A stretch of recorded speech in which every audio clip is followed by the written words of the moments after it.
you've got to include him, and he wasn't beaten all that far in the Cox Plate. Waratah's Secret has been racing super this prep, including a win the Group 3, beat Grand Nirvana, and then Ranger. This horse finished just behind him, 12 into $10. There's the wonder horse, Ranger.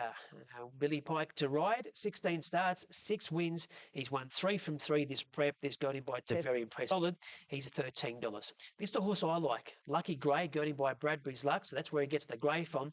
He's 3 from 3 this prep. He won 2 benchmark 74s and then stepped up to a Group 3 race and beat Mega Steel. He come from Luck, gets well represented by the horses here in the East. But terrific day. And this is the Group 1 Railway Stakes. Right, from the God, 8 out to $11. Waratah's Secret, 12 into 10. Ranger, who's the favourite, I'm going to say equal favourite because he's on the drift, 4 at the 440. He's remarkable, 5 at the 550, but he's been rock steady at that quote for a while. King Carpool, it's 12 out to $13. Now, Lucky Grey, solid move here, 550 into 440. Running of the $1 million Carlton Draft Group 1 Railway Stakes. The field is set. Racing now. First away, West River Kevy Don won the start from He's Remarkable, and Waratah's Secret jumped quickly. Now, King Capel is going to go back with Tranquility soon after the start, and Williams has now sent the Victorian mare of Venus to the lead. And so a Venus goes to the front quickly over Rocky Range. West River Kevy Don settles down third, but wants to over-race. Mega Steel shot around the outside of him. Waratah's Secret settled down running fifth. Then came the Kiwi. He's Remarkable back on the inside. Along past the 900 from Spacecraft, and then King Capel, and last of all Tranquility. 800 metres left to go. The Railway Stakes field now being led by Rocky Range, who's gone to the lead. Rocky Range 3/4 on Mega Steel. 2 lengths away, then a Venus on the inside of West River Kevy Don. A length and a half away at the 600 of Big Ted. Then came He's Remarkable back on the inside. Waratah's Secret dropped out quickly there, dropped back underneath the neck of Ranger. Ranger copped a very bad check coming to the turn. Around the outside, Playing God, King Cool Cat, Lucky Grey looking for a short way home. Lord's Ransom's got right up near the fence. In the straight, Mega Steel joined by West River Kevy Don. He's Remarkable. The Kiwi, though, he's starting to fly on the outside. He's Remarkable, set to the lead by McAvoy. He got them, races away. Lucky Grey giving chase. He's finishing brilliantly. He's Remarkable. Lucky Grey flying, but He's Remarkable. The New Zealander wins the Railway. He's Remarkable beat Lucky Grey, who finished brilliantly. 4 lengths behind them, either West River Kevy Don or close up Waratah's Secret. He looked to have gone amiss before the turn. Not sure what happened, but he's come again to be in the photo. King Capel ran on. In behind them came Roger James, has clinched another Group 1 with Kieran McAvoy. He's Remarkable. In 1:34.88. Luck wins the Carlton Draft Railway Stakes. Second is 11 Lucky Grey. What a finishing run. Lucky. On this gentleman, it was our decision to uphold second versus first in the Smiths, fourth versus first, meaning that Lucky Grey is now the clear winner. That's the decision. We inquired into the throwing a trace of the people. Vacancies. Wow. Wow. I don't know what to say. I've got nothing. I'm going to tell you, it's protest upheld. 11, 9, 16 and 2. They're the numbers. 11, 9, 16 and 2 in a sensation. So Lucky Grey is your winner of the Group 1 Railway Stakes. Now, I know indirect interference caused by the chain reaction that obviously the stewards have deemed come from He's Remarkable. So I think we're going to hear a lot more about this over the next few days, and this will be a major talking point for quite some time. But well, there you go. Lucky Grey, your winner, $452. He's Remarkable. It is Remarkable. $190. West River Kevy Don, 5-6. Travelled more than 5,000 kilometres across the Tasman and Australia to be first past the post in the main event, the Railway Stakes with He's Remarkable. The moment of victory, Ronnie, was short-lived. They later lost the race on protest. Yeah, it was intriguing viewing, Joe. Look, I've got no doubt the best horse won the Railway Stakes. The question has to be asked, was the right decision made? We'll debate that this morning. Look, we'll go through all the general news, the wash-up. I think that Kieran McAvoy has copped a hefty suspension. He won't be appealing it, and it's now a question of how the other horses come through it that got galloped on in a pretty severe way. So a lot to come out of this. He's brilliantly. Unfortunately, that incident had to happen and it got decided in the steward's room, but I felt that we deserved the win and everyone could see how he got home and, yeah, just it was great. Did you have any idea that? First things first, let's not allow this controversial protest result take the gloss off the performance of Lucky Gray. He would have been a tragedy beaten yesterday in the Group 1 Railway Stakes. He is a little freak, this 4-year-old, the first Group 1 winner for Bradbury's Luck. That was his 7th career win from now 9 starts. He's remarkable, relegated to second. Over to you. Oh, look, he's a serious racehorse. There's no doubt about it. The eventual winner is a serious racehorse. Lucky Gray to pick himself off the canvas there and get up and get as close as he did, although he ended up winning on protest, was a remarkable performance. All credit to him. Was there enough evidence to uphold that protest? Did the stewards point out with their pointer at this stage? Let's have a look at it. Look, I think it looks to me Keren's come off the fence half a horse. Well, and the other, that's the Keren point in of a turn here. Well, hang, that's Keren in the red, all right? And Yeah. horse, see the horse going down in the blue? He gets jammed between Marco Chu on the outside and Keren McAvoy on the inside there. And that's where the interference has occurred. So that it's hard to watch if you haven't watched it a number of times. Yeah, well, There he goes down there. it's hard to make an assessment to say that the outside horse didn't come in. He has a history of hanging in this second horse here, Big Ted. He seems to be on one rein here. We're coming around the point of a turn. His head screwed sideways. You'd have to say he's come in half a horse as well. I think there was mitigating circumstances there to say that it wasn't 100%. He's remarkable. It was a beautiful ride by Keren, by the way. He came straight off the fence. It Ended would up have been a going, beautiful ride. oh, it was. I thought the interference that he could have got suspended for is when he come out and cleaned the horse up on the outside, actually. The key point is that Keren McAvoy did plead guilty to the That's right. charge of careless riding for allowing his mount to shift outwards, passing the 600-metre mark. Well, that's the point that's the stewards can argue with. They say, well, he's pleaded guilty to the charge. And point taken. But I still think there was enough doubt about that to be a little bit dirty about that. So if you were Keren, can you? They simply feel, the Racing Western Australia stewards, Brad Lewis being the chairman, that Lucky Gray lost several lengths at that point, and he only got beaten the long neck. And they feel, with their decision, that it just simply cost Lucky Gray winning the race. There was another protest. It was to see video evidence of Keren McAvoy knocking this horse down. And I want to know. I want to know if Big Ted or He's Remarkable did get galloped on from that horse that clipped one of those horses. And obviously, there's no evidence of that. Now, Andrew, Ronnie is exactly right here. I wouldn't have upheld this protest if I was a steward, merely because there are too many variables here. There are too many variables to say what happened in the chain reaction after it. Was Lucky Gray arguably, and this is only because you're defending it, arguably could have been put into a better position on the fence than perhaps he was heading for? Who knows? You know, there's just too many variables. Well, he was given. Quickly, Simon, do you agree with the decision? Yes. Well, he was given. Quickly, Simon, do you agree with the decision? Yes. Richard? No, I wouldn't have upheld it. Ronnie? No. Andrew? You're 50-50. I think they should have upheld it. Ben said it. No, I'm not 50-50. Ben said Ron it. asked me a question, and I responded to what the Okay, mate, participants What's have your said. opinion? Uphold or not uphold? You're the steward. I'm sitting on the fence.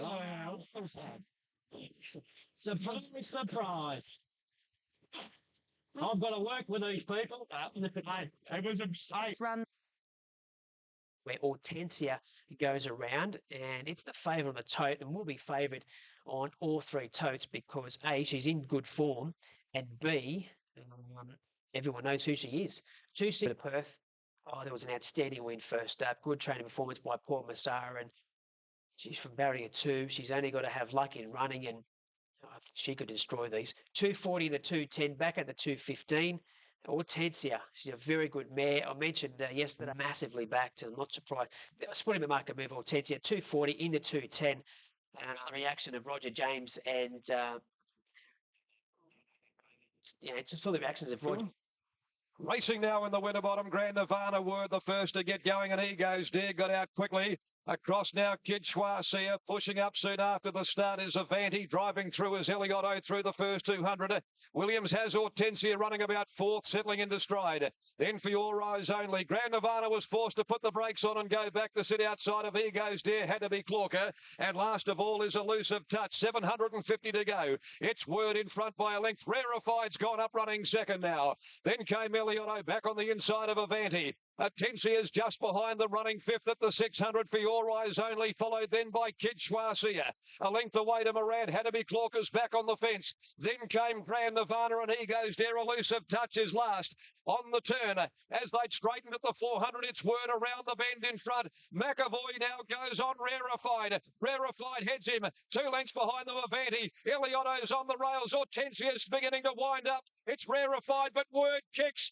Word again regains the lead. Rarefied comes again, and here's Hortensia now and flying Grand Nirvana. Hortensia reaches the lead. It's 2 wins in the Winterbottom for the great mare. Hortensia, first Group 1 win for her, and she scored from Grand Nirvana. Now third, Rarefied's there. Down the outside, Elusive Touch, and old Had to be Clorker also stuck his head into the action quickly. 1:10.10 they've run. 1:10.10 Hortensia. A big feature double today for Craig Williams. And after having the Group 1 Galaxy taken from her on protest, isn't there some synergy? Paul Massara taking out the Burswood Winterbottom Stakes. Hortensia. In better form than Craig Williams at the moment. Hortensia winning her first Group 1, the Winterbottom Stakes, a race she won when it was a Group 2 back in 2009. Now under the care of Paul Massara. She's won 2 for the new stable she's flying. Yes, congratulations to Paul Massara too, because a fine job he's done with this mare, and he had a winner in Sydney as well. He's on a bit of a roll. Craig Williams at the top of his game. This mare probably a class above these horses, and only had to be given the right run. But having said that, some very good. To the first at Ballarat. This is the feature event of the day and night. To Ascot, the Kingston Town Classic, $500,000 in prize money at Group 1 level coming up. Lucky Grey, winner of the Railway Stakes after that protest, is favourite at $2.80 on track. Has been Right here at Beckett's Gate. Racing and an even start. King Capel missed it slightly, cuts across the back. Lucky Grey drops out with him and Had to be Clorker. Schofield looking across with King Saul early, pushing up Battle Emblem. Spacecraft might be forced into the role of pacemaker as Mega Steel comes over in front of Playing God. Big Ted back there fifth when they'd settled down, and King Saul quickly improved around the outside. He's up running about fifth, but Capel out onto the riverside of the course they run in the Kingston Town at the 1100, and Spacecraft is in front, 3/4. Mega Steel just fighting for rain. A length and a half to Playing God, last year's winner. He's in the box seat. Over on the inside, Battle Emblem fourth. 1.5 to Big Ted. King Saul got over. Then King Capel now being asked to go around them. He circles the field at the 800-metre mark and quickly moved up running fifth. Further back behind those, the Mere Tranquility, and then a Venus the middle. Over on the inside behind them, Ranger getting cluttered away. Then came Lucky Grey, still third last with 500 metres left to go, followed by Lord's Ransom and Had to be Clorker. Nearing the turn in the Kingston Town at the 400. Spacecraft in front of Mega Steel when they set sail for home. Barnum pulls Playing God around the outside, and he quickly loomed up and hit the lead. Playing God shot away by a length and a half. The Spacecraft, Mega Steel, Battle Emblem, King Saul struggling. King Capel followed further back at the head of the others by Big Ted. Lucky Grey running on. 100 to go. Playing God is clear. Over on the inside, Ranger finishing brilliantly, but it's two wins now in the Kingston Town for Playing God. Playing God recaptured his best form to win the Group 1 from Ranger. King Saul or Battle Emblem close up with a Venus. Lucky Grey running on. King Capel behind those. At the head of the others, Big Ted, Lord's Ransom. Then came Tranquility. Had to be Clorker, was followed home then by Spacecraft. Well, this has been a remarkable performance by trainer Neville Parnham after a spring campaign in Melbourne. Playing God has returned to WA, finished 14th in the Railway, beaten over 9 lengths. Today, Stephen Parnham had him right there in the absolute world Melbourne wasn't a happy hunting ground for Playing God during the Spring Carnival. It's been a long road for the horse. Would seem. And the horse, almost a carbon copy of last year, the way the horse won. And he jumped into the box seat and actually overwhelmed. So he was right into the box seat. It made very tough for those horses at the back. I was looking at King Capel and Lucky Grey at the tail of the field, 12, 14 lengths off the leader in a fairly leisurely run race. I thought you have got a real problem ahead of you. And so it proved. King Capel, Troy Turner took off. Of the quantity going the way of Ellie Operative at big odds 23.10 and 4.80. The Group 3 scale stakes next up here at Ascot. 1400 the journey, $2.40 for number 3, Waratah's Secret, the favourite, 2.80 about Grand Nirvana. Fourth up from a spell today, Elusive Touch. Quickly get over and he's one off the fence. Around them quickly, Elusive All. 8 lengths from the leader when the pace quickened up. Harvey just decided to go a little sooner than he probably wanted at the 600 when Elusive Touch zipped around the outside and he had him flowing along. Waratah's Secret, he again takes hold and he's doing it well. Elusive Touch up running second. On the inside, Morant third pocketed, and now Rawilla starts to ask Grand Nirvana the big question coming around the turn. He's moved up to them stylishly, and then 2 lengths to Tazi, but Waratah Secret's the leader. Here comes Grand Nirvana quickly though. Rawilla on the outside with Grand Nirvana. Went to Waratah Secret and hit the lead. 150 to go, and he quickly dropped off Waratah Secret. Grand Nirvana's kicked away from them. He's home in the scale stakes, Grand Nirvana, and comes away to win at a length and a half. Waratah Secret with Grey Monarch grabbing third deep out, just in front of Avanti and Tazi. Elusive Touch, well, he dropped out after being up there on the speed and he beat one home, and that was Morant, the last of them to greet the judge in the scale stakes. Number 2, Grand Nirvana, has played 280, 170. Waratah Secret second. Improve. He came off a short break and ran 5th at Bendigo and then won at Geelong. He's quite strong to the line on that occasion over the 2,400 metres. Here we go. They're starting to move them in. Elms returning to the barriers now. Drawn down on the inside. Go for Silver Pond. This is the Vase in Shartin. Dunedin goes around here. Campanologist, number 4, the favourite on course. 3.5, the favourite Campanologist. Dunedin, number 5, on course 5.7. This is the first of the international races. It is the Vase. It is the Vase. Let's go trackside and see what transpires. They're a couple of minutes past start time. Dunedin, 290, the New South Wales, on course 620. Campanologist. In the Vase, and the Campanologist pushed out of the gates. Mighty High got out very quickly, so did Jacklebury from his wide draw. Mr. Medici handy together with Dunedin, Silver Pond. Campanologist behind them from Redwood, Sarah Lynx. Vladimir, he's fourth last from Red Cadeau. Getting well back, Trailblazer and Super Satins at the rear of the field. Down the back. Now they up the tempo a little bit, and Branca pushes forward on Jacklebury. Gets his head, his neck in front now, Mighty High. Redwood going to third on the outside of Campanologist, and Campanologist is sticking right to the heels of Jacklebury. Mr. Medici over on the fence, then Dunedin in the nose roll on the outside of Silver Pond. Sarah Lynx starting a run, turning out of the back. She's inching closer. Thumbs Up's come away from the fence. Then Red Cadeau, Vladimir. Trailblazers shuffle back to second last, and Super Satins at the rear. Down the side of the course now, and Jacklebury still with his neck in front from Mighty High. Redwood's been 3 wide the trip. Around Campanologist, Mr. Medici. Dunedin sweating on a run now, followed by Silver Pond, just getting shuffled back a bit as they turn. And Thumbs Up's extending to the outside. Jacklebury at the 400. 3/4 to Mighty High. Campanologist plotting. Thumbs Up's running on. Dunedin with a split between them. Red Cadeau winds up, and Super Satin as well. Jacklebury under siege. Thumbs Up hits the lead. Thumbs Up a length clear. Dunedin back to the inside. Campanologist can't get there. Dunedin goes to Thumbs Up, and Red Cadeau, and the Melbourne Cup winner Dunedin pulls away for Craig Williams. Beats Thumbs Up. Silver Pond rattled home late in a photo for third with Red Cadeau. Campanologist had his chance. Then Trailblazer. Further back to Jacklebury. Super Satin, Vladimir deep from Redwood, and Mr. Medici second last. Sarah Lynx has pulled up badly. Sarah Lynx has pulled up short. Dunedin takes out the Vase. Well, the first Melbourne Cup winner to win a Group 1 here in Hong Kong in Dunedin, well positioned by Craig Williams, just as Thumbs Up had let down and momentarily looked to be the winner of the race. Silver Pond lost his advantage a bit. Put on your Craig Williams, 310, 160. Thumbs Up for second at 350. They couldn't split Silver Pond and Red Cadeau for the third placing, but Dunedin, excellent. It's taking out the Cathay Pacific Hong Kong Vase, international Vase. It's the big Group 1 there, the big Group 1 sprint. And that Rocket Man, there he is, the champ from Singapore, $2.50 Karen Chan 6:30, Entrapment 7:30, Little Bridge at 9:60. But Rocket Man trying to make amends for last year. He's outstanding. But he has one back in Singapore on the poly track. Following that, and of course this time last year, Rocket Man, he was only just worn down by the South African JJ the Jet Plane. The Hong Kong Pacific Sprint, they're off. Society Rock missed it, so did Sacred Kingdom. Pas de Trois, Little Bridge and Entrapment got the best of it. Curran Chan pushed on. So's Bated Breath from a very deep draw, and Rocket Man's about 4 and 5 wide going into the first turn.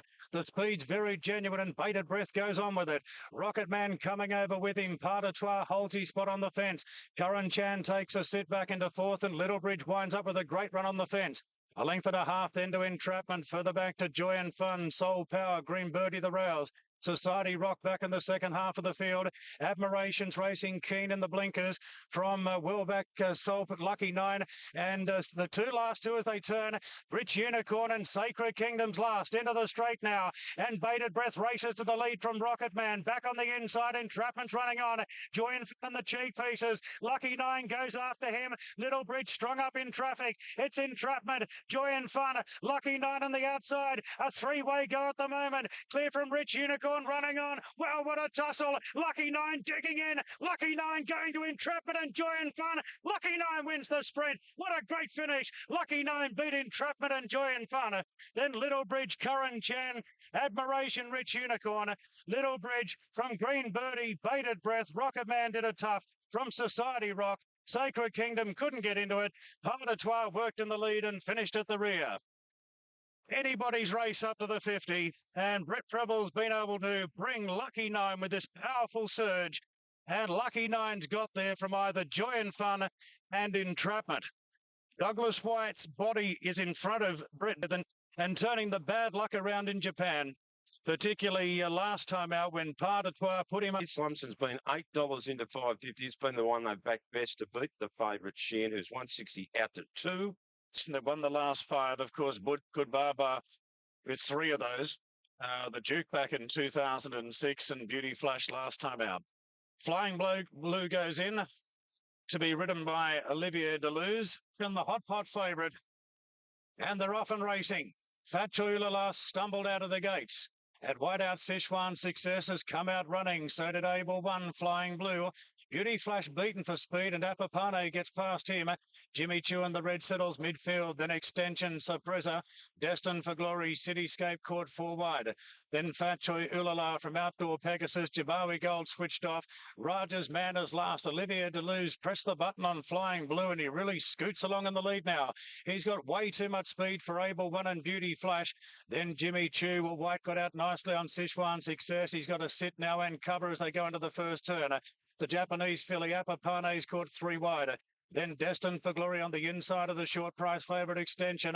Surpresa's 3 wide down the side of the course. Cityscapes 4 wide. Further back in the red blinkers to Fat Choi Ulala from Outdoor Pegasus to Bowie Gold 3 wide. Rogers Man starting to improve as they travel to the turn. And Deleuze is ensured that the pace is genuine in this year's mile. It's Flying Blue on the corner, 3 lengths to Able One. Beauty Flash off the bridle in third. Jimmy Choo travels well, comes off the fence.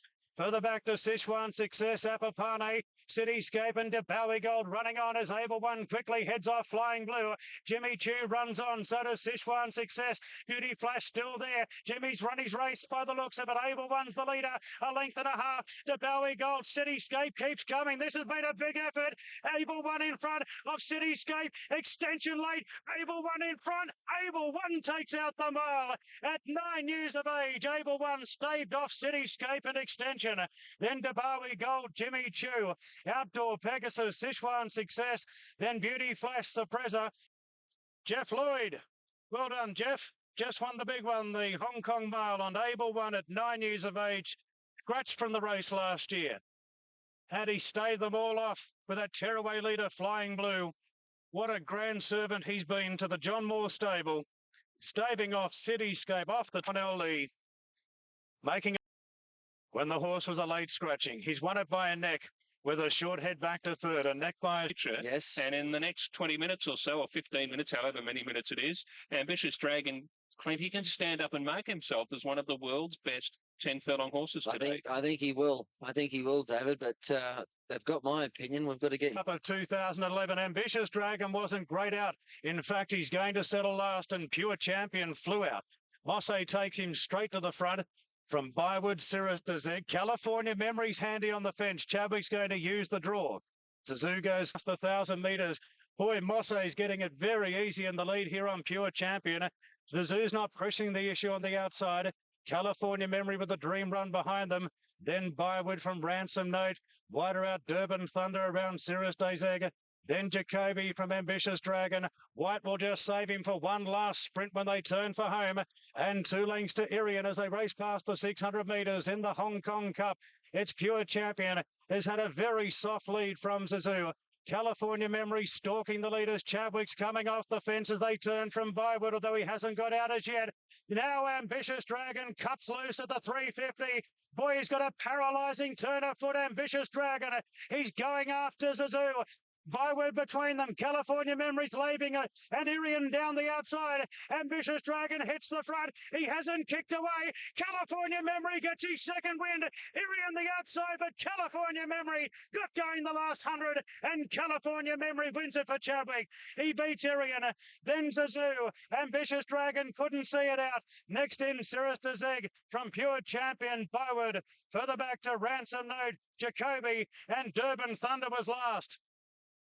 Disappointing favourite there, Ambitious Dragon. Big raps on him. Loomed up to win the race. I don't think he's run a place. Down the board. As per usual, it can be an open affair, and this year looks no different. Certainly is the best back runner, though. There's been a very good move here for a locally trained New Day. Now, $6.50. Big go. $41 Leprechaun. Fibrillation told me. 8's been the best back runner, clearly, and it's a market mover. Chad Schofield for Gary Portelli. The Apprentice. 4 or 5 to move up. Shadow Fax just prompted the first attempt. About to have another crack at it. Light in the night. Just started to sweat up a little bit. There they go. They're off and racing. And King Lionheart broke well without compromise. Going up very quickly on the outside, Erewhon. It wants to be up near the lead. There's a wall of horses, in fact, in the early stages. Zara Dancer up there as well. It's pressing forward to be outside the lead. And then also up there, Miss Keepsake as they settle down. So Erewhon led from Zara Dancer. Then Miss Keepsake followed by Leprechaun without compromise.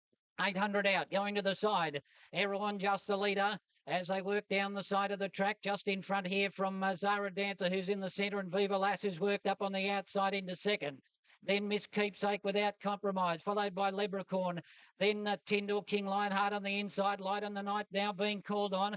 Monton out wide, followed by New Day Rising, and then Alexander of Hales and Shadow Fax giving them a big start. And Kentucky Park about to commence a run. Erewhon just in front. Miss Keepsake went up on the outside, and it's put its head in front now. Miss Keepsake from Erewhon. Then Viva Lass, Monton and Kentucky Park are starting to storm down the outside. Miss Keepsake in front. Monton moving up on the outside. It's out after it, Monton. And Kentucky Park running on as well. Monton got to the lead, and Monton wins the Villiers. Monton from either Kentucky Park or King Lionheart. Then Miss Keepsake, followed by Light in the Night. Then Alexander of Hales, followed by Fibrillation, then New Day Rising, Altered Boy. At the head of the others, Tyndall from Erewhon. Number 2, Monton makes the festival of the Inglis Villiers Stakes. Number 2, Monton wins into 16 into 12, 14.60, 60. It'll pay on the New South Wales TAB. Hit the pace there, Huey. A big pump of fists. He yelled out. No one happy than Hugh Bowman to get this horse home this afternoon. There are the Indians, 2. Away from them at the 800. He's opened them up with Mega Steel and quickly put 4 lengths between he, Big Ted and Battle Emblem as they come along to the 7. Well back in the field, Ranger, but starting his run. And then came Lord's Ransom, and last of all is Malacca. Well, they come off the riverside of the course, and Mega Steel came back to them very quickly. Mega Steel only a length and a half. Big Ted under the Persuader. On the fence, Battle Emblem travelled up well behind the leader as they come around the turn. And then running to fourth, God Has Spoken. King Capel called upon on the outside of Tranquility. Then came Insurgency. Rangers well back at the 250. And God Has Spoken stormed to the front. God Has Spoken kicked away by 3 to King Capel. On the fence to Battle Emblem, but God Has Spoken. Another rejuvenated galloper from the Parnham stable. He'll come away and win the Cox Stakes from King Capel, and Neville Parnham has done it again. It's God Has Spoken over On the outside, Kincaple second, and for third, oh, it's close. It's close there between Ranger, got going late, battling Megas. Oh, geez, a good trainer, Neville Parnham, isn't he? He has these two horses going so well, playing God, and God has spoken, and God has spoken. Cat's Fun for Damien Oliver won it in 2008. So the $420,000 Perth Cup will get underway shortly. The Farrier is at work with double barrels and on track 10 into 8.50. Sadin Costa 13 into $12 for John Thompson, a gelding by Ian Costa for the running of the Perth Cup. We might head there. They are very late. They're 7 minutes behind the 8 ball. The favourite Kincaple is back second from last when they come down the side, 1,000 to go, and trailing them is Battle Emblem. Big Ted's got the running in the cup. It's Big Ted by a length over Ringmeister and Lopov going up there wider on the outside of New Spice, who's had a great run. Then God Has Spoken, who's now next at the 800, running about fifth. On the rails came Sadin Costa. Then Senor da Gama taking off now as they come off the riverside of the track. Double barrel picking up ground well. Manila Ice Cream going up near the middle from Voracious, who had to steady. Then came Miss Tipsy Topsy. The favourite looked gone, Kincaple. He is absolutely a shot duck coming to the turn, you'd think. Coming to the 450. They straighten and Big Ted's the leader. Here comes Senor da Gama though. Senor da Gama quickly claims Big Ted around the turn. 2 lengths, God Has Spoken, called upon. Voracious gets into the clear. Sadin Costa next. 200 to go. Senor da Gama the leader. God Has Spoken, and here's Western Jewel. She's coming with a mighty run from back in the field. Yule says go on the mare. Western Jewel. She storms up, grabs the lead from God Has Spoken, and Jerry Yule and Western Jewel win the cup. Western Jewel home from God Has Spoken and Senor da Gama. Tranquility on the rail, followed by Sadin Costa, Voracious, Battle Emblem, Moonlight Bay next home, followed by Big Ted, Miss Tipsy Topsy, Manila Ice Cream. Well, Western Jewel wins the Perth Cup. I'm joined by Craig Newitt here, who was a terrific win on a horse who's here too. Don't you worry about that. Captured a couple of our big classics, and Western Jewel wins 690 and 270. God Has Spoken has got that. Senor da Gama.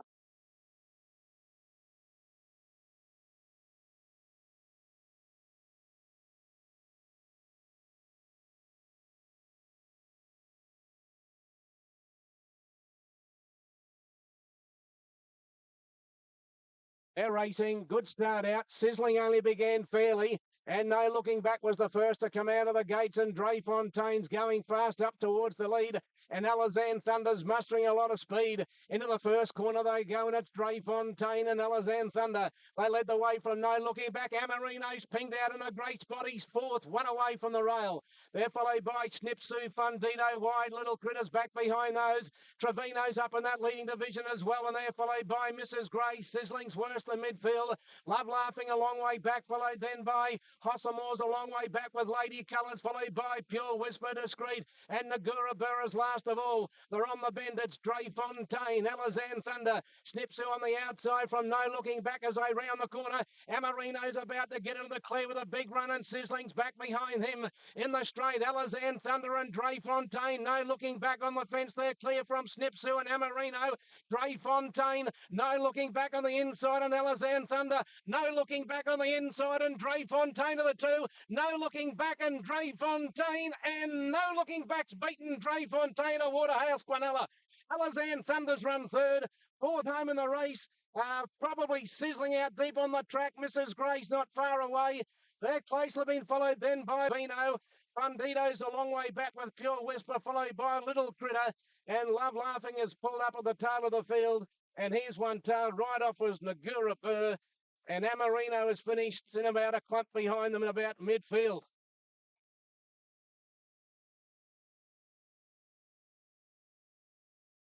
But it was a short-lived victory for Connections with Dreyfontaine, 2-year-old filly by Fastnet Rock, maintaining now her unbeaten record 3 from 3 as the favourite to win yesterday's Magic Millions in highly controversial stances, Andrew.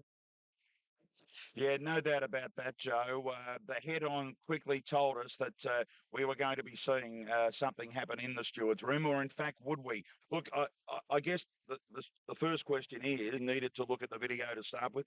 Yeah, I thought it did straight away because I knew Nash had taken me out a few horses, and when I pulled up, There was a moment there where you thought you weren't going to, after you looked at the film, that you weren't going to object. Yeah, it was a bit of a difficult decision. Gay wanted me to be 100% confident that I could win the protest if I was going to protest, because she didn't really want me protesting if I didn't think I could get it. So I was in a bit of a mixed minds when I went in the stewards room. Still didn't really know I didn't have a complete decision yet, but we made it up in the end. How's the relationship between you and Nash this morning? Yeah, it was good actually. Nash was the first one to come up and shake me in straight when the protest was up that I was riding for, and it is a $2 million race. There's a lot of money in stake for it, and if I had a good shot at it, which I thought I did in the end, that I had to go for it. I know Ron and Joe want to ask a question. That vision there, many people saw it on our coverage and on other coverages. I guess the question is, Gay's talking to both of you. It's an unusual circumstance, but she was leaving it up to you. But that's the key question. Yeah, well, it was a bit of a mixed decision between both of us. So we both had our say, and in the end, we come to a decision. Yeah.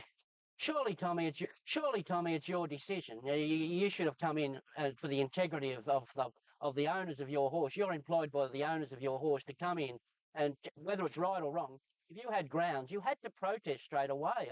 I can't see what the problem was. Yes, well, I'm only young, Ron, and so it was a difficult decision that I had to make, but in the end, I made the right decision because of the owners, and that's why I did it. Because, like I said, it's a big race, and A lot of people. Sorry. Go, Duff, you're right. Yeah, do you think without the interference, your horse would have won? I think I would have went very close to it anyway, because I'd come from half a length to making a neck on him, and the R2-year-olds, older horse. Lies the answer. You just said, "Oh, I would have gone close," right? And you may have. You're going to uphold a protest in a $2 million Magic Millions. The stewards have to be 100% sure that the protest or the interference has cost the horse a race. Now, no looking back came from behind Dreyfontein, ran past it, ran a neck in front, and then the interference comes. Now, you still got the stick in the left hand, and you're still into Dreyfontein, and no looking back is taking you out. There's no question about that, and there's no question about the protest should have been lodged. But was Dreyfontein, could you be 100% sure, looking at that footage, that Dreyfontein was going to win the race? The answer to me is no. Now, I think most people agree with you, Al. I think it's a 90% call to say most people were surprised. And that's without the betting angle of the people that back the favourite. They're all happy, obviously. But I think they're surprised they got the result as well.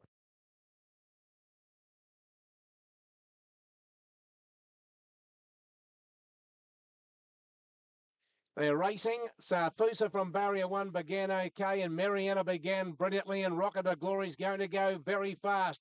On settling down, Rocket to Glory ran to the lead. Sarfusa will steady off him. Mariana third. Easy running, pinged out fourth, and Punch On is going forward. So too is Double Impact, and Biggles about midfield. Sue Bark back behind those. They're followed them by Happy Hussy, followed by Playtime, drifting back on the Speeder Cracker, 800 metres to go. Rocket to Glory, 2 Double Impact, and 2 to Safusa. 2.5 to Easy running on the inside of Mariana. Another 3 lengths away, Punch On, followed by Biggle. Sue Barker's next, followed by Happy Hussy. Then comes Noisy Ocean, Playtime, and Pepper Jet is next. Lucky Mourner's a long way back, coming up to the home turn with Aquatorial, followed by Show of Prince and Collector. They're coming around the bend, and here comes Safusa and Double Impact. They raced up to go to the lead from Rocket to Glory. Easy running went to fourth on the outside, and Punch On is called upon. Safusa leads 250 to go. Easy running coming after it. Sue Bark going up, looking for a runner. Wider out is Punch On, and Double Impact fighting back. But here's Punch On with a big run. Easy running hit the lead. Punch On is coming after Easy running. Punch On got to Easy running in the shadows of the post. Punch On, I think, a nose. Easy running. Photo third. Sabako, Happy Hussy. Biggles not far away from Playtime. Double Impact, Lucky Mourner. They're on the field, followed by Collector. And last time in the race is Pepperjet. Another thrilling finish, this time to the 3-year-olds edition of the Magic Millions, and it looks like perhaps Punch On with the final. Came Sigmund, who's racing over on the outside from Timely Truce, and Raposa's at the end of the field with How Sweet It Is.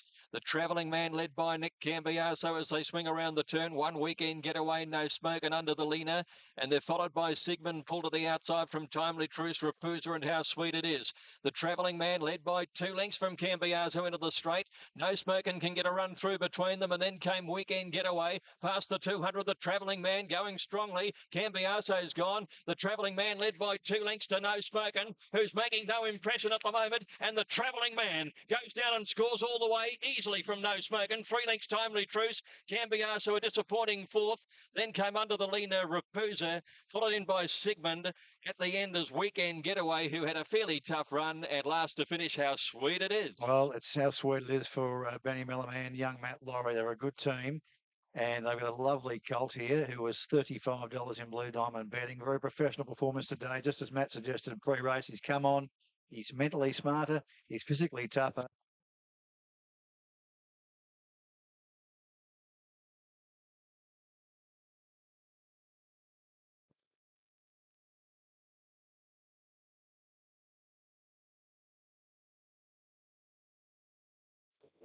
All set. She's a grey with the red cap and sash favourite. And they're racing. Sweet Little Eyes away very quickly down on the inside, head of She's Missing. Members Joy began brilliantly from outside, and she's going for the lead after 200 metres. But Sweet Little Eyes drives up, retains the inside and the lead, and Marla Sun settled down between them third. 2 lengths Extreme Impact, and then came Demachine settling fifth the outside. 2 lengths further back is Sabi, being followed by Little Ducati, and then the Sweetener, followed by the Darling One as they neared the turn. She's Missing second last, and Corellia's last. Sweet Little Eyes at the 400, led by a length to Members Joy Niggled. 2 lengths away to Marla Sun, Extreme Impact, and then Demachine, and their clear to Sabi. Into the straight, Sweet Little Eyes, the leader from Members Joy, who throws out the big challenge at the 200, and she's gone past the favourite. Here's Marla Sun running on. It's Members Joy, the leader, a length in front. Marla Sun starting to come in hard. Marla Sun raced up to Members Joy, who got a bit of the wobbles up. Marla Sun drew away. Marla Sun by a length to Members Joy. Sabi got home, might have grabbed third from Sweet Little Eyes. And then came the Sweetener running on, followed closely by the Darling One, just behind. The BC3 quicker here, 57.28 against the boys, 57.5. And Malison on debut as the pressure crumbled the 5. Sweet Little Eyes. Members Joy put it to it, and it both crumbled here under this excellent debut for this horse they bought for 80,000 BC3. Would have thought Billy Varnos and Simon. Today she didn't kick.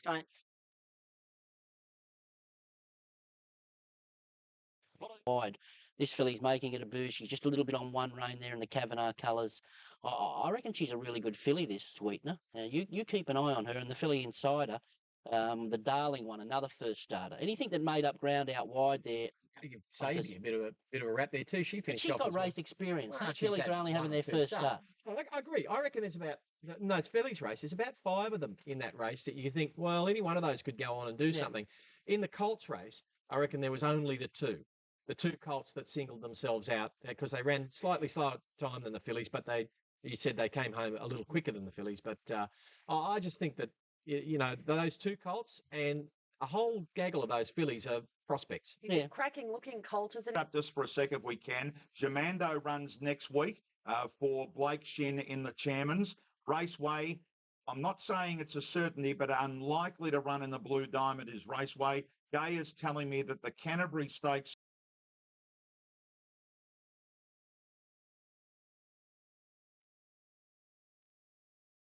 Mr. Milton moved up and they're right to go. 1,200 metres. Off and racing now, and Pittman jumped away okay down on the inside. Picari Tower jumped fast. Mr. Milton got away very quickly. As they settle into stride, Picari Tower has the speed to go down and lead. Pittman driving through along the inside and joins him now. Mr. Milton a length away third. They're followed a length away by Instinction, getting up on the rails. Being closely followed in the field then by Adamantium, and then the length away is Hugel out wide, followed by Spectre. Benfica back second last, and Unpretentious last as they went up the side with Petman the leader. 3/4 Picari Tower. Instinction third on the rail as they sweep to the turn. Then Mr. Milton won Adamantium, followed by Hugel, Spectre, Benfica with a lot to do. Second last nearing the turn, and last is Unpretentious. Petman at the 400 metres. Willie Hang today coming around the turn, virtually on one rein from Picari Tower. Instinction can get the inside run. Mr. Milton finishing off. Hugel down the outside. Benfica still a long way back. So coming to the 200 metres now, Instinction drove through and headed Petman. It's Instinction from Petman. Here's Hugel coming on, and Benfica, they're flying home. Instinction is in front near the line though, and Instinction won it by a length and a half. Spectre got up on the inside to second. Petman, I'd say third, in front of Adamantium and Hugel, and out for Mick Price is in New Zealand. How are you, Mick? Two horses which I think have exceeded his expectation today. Both nice horses. The 2-year-old Malison winning the Blue Diamond Preview for the girls, and then Instinction, who I'm sure he thought would need this and come on thereafter, uses the inside gate when Petman hangs around the corner to give a big first start. Back last time and had a couple of little issues, but this time he's been 100%, so I can't see why he won't go on from here. A real giddy. He's learning all the time. He's bunch finish is a little worry to my eye, but a few of these horses were first up. I think Spectre will get better as the races get longer. I thought Hugel out wide got a pass mark here. It all depends how horses come on after their runs here, because I'm always wary when we're across the track like this in a bunch finish. But they're good quality 3-year-olds, maybe Group 3 class. Yeah, it's a fair comment. I think he probably got.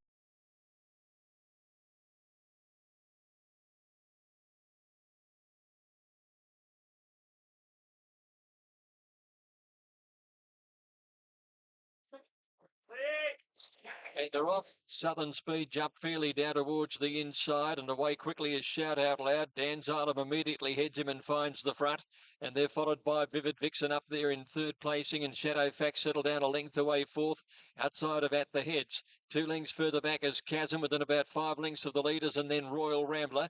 A length to Southern Speed, a length and a half to King Diamond, 1 to VWAP, and Sadler's Story 2 lengths away. 900 to go, and Dan Zarlem out by 3/4. Shout Out Loud running second, about a length away then is Vivid Vixen caught wide. Shadow Fax pushing him a little bit deeper, and At the Heads has a nice run down on the inside. 1 to Chasm, Royal Rambler, a length to Southern Speed, about 8 lengths from the leader, and then King Diamond, VWAP, and 2 lengths to Sadler's Story.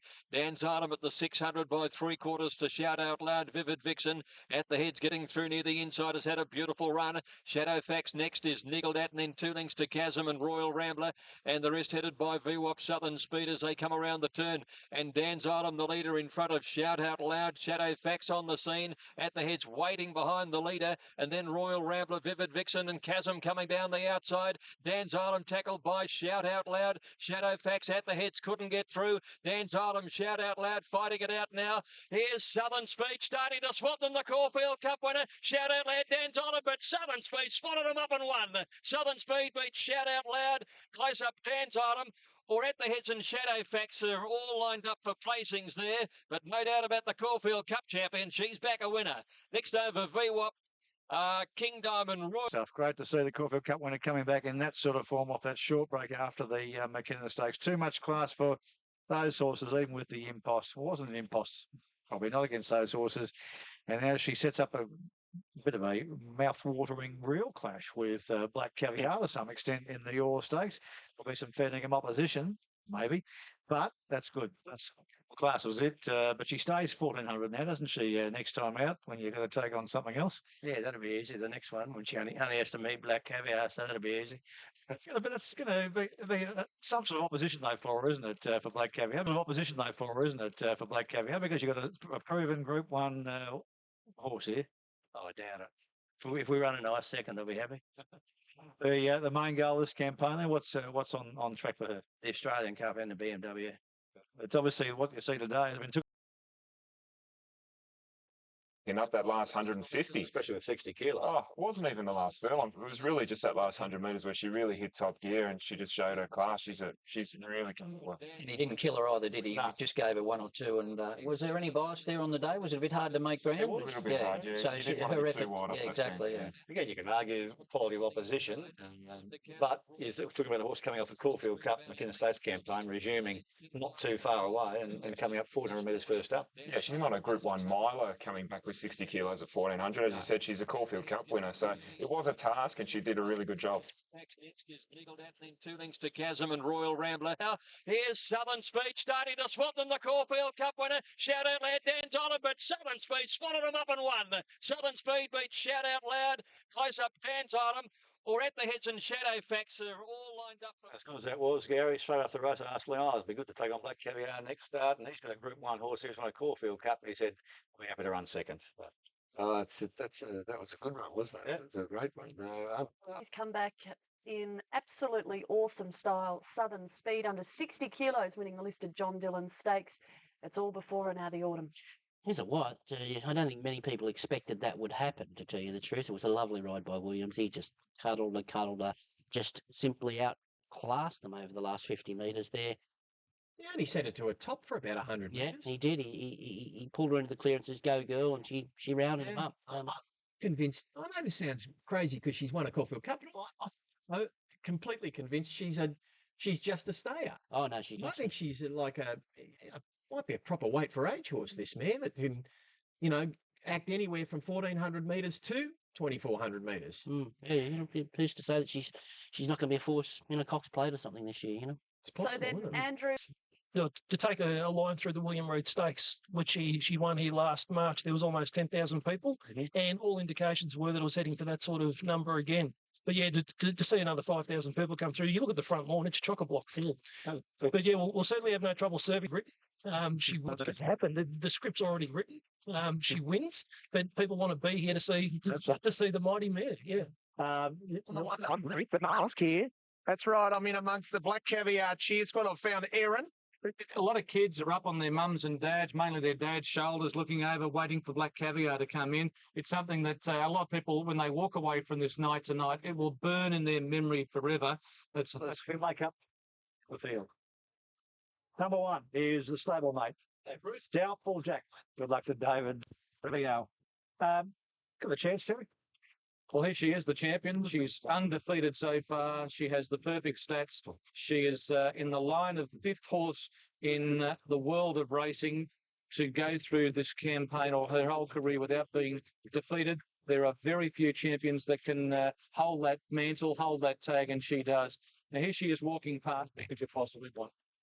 $1.03 to mention that big bet. Don't forget, it's Sporting Bet. They let a bloke on for 1.3 million to win 52,000. The 52 sounds like the race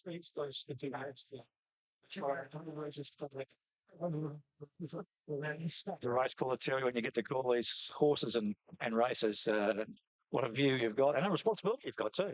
You certainly, it's perfect. The night's perfect. And we'll find out shortly if the great mare will keep her perfect record. Black Caviar, they're off.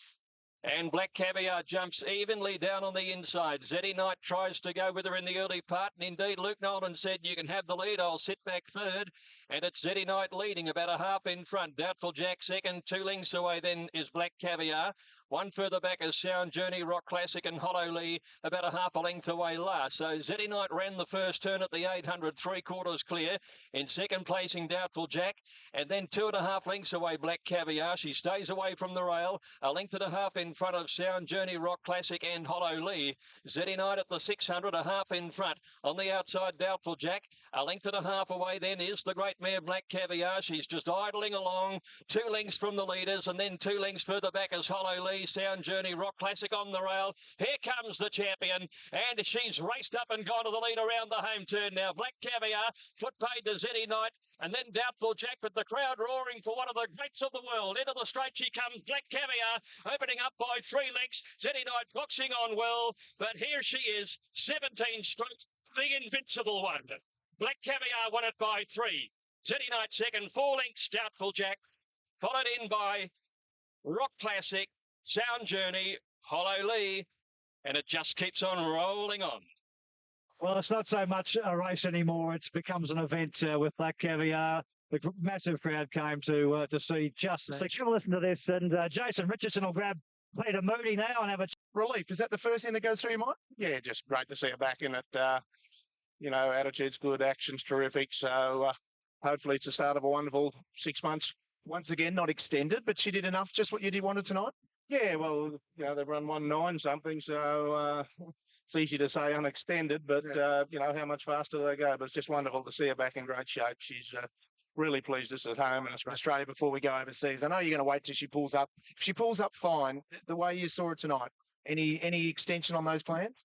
No, listen, we'll all be at Caulfield on the 11th. That's our next one. The old adage, Kevin Sheedy, one match at a time. Get on your sheets.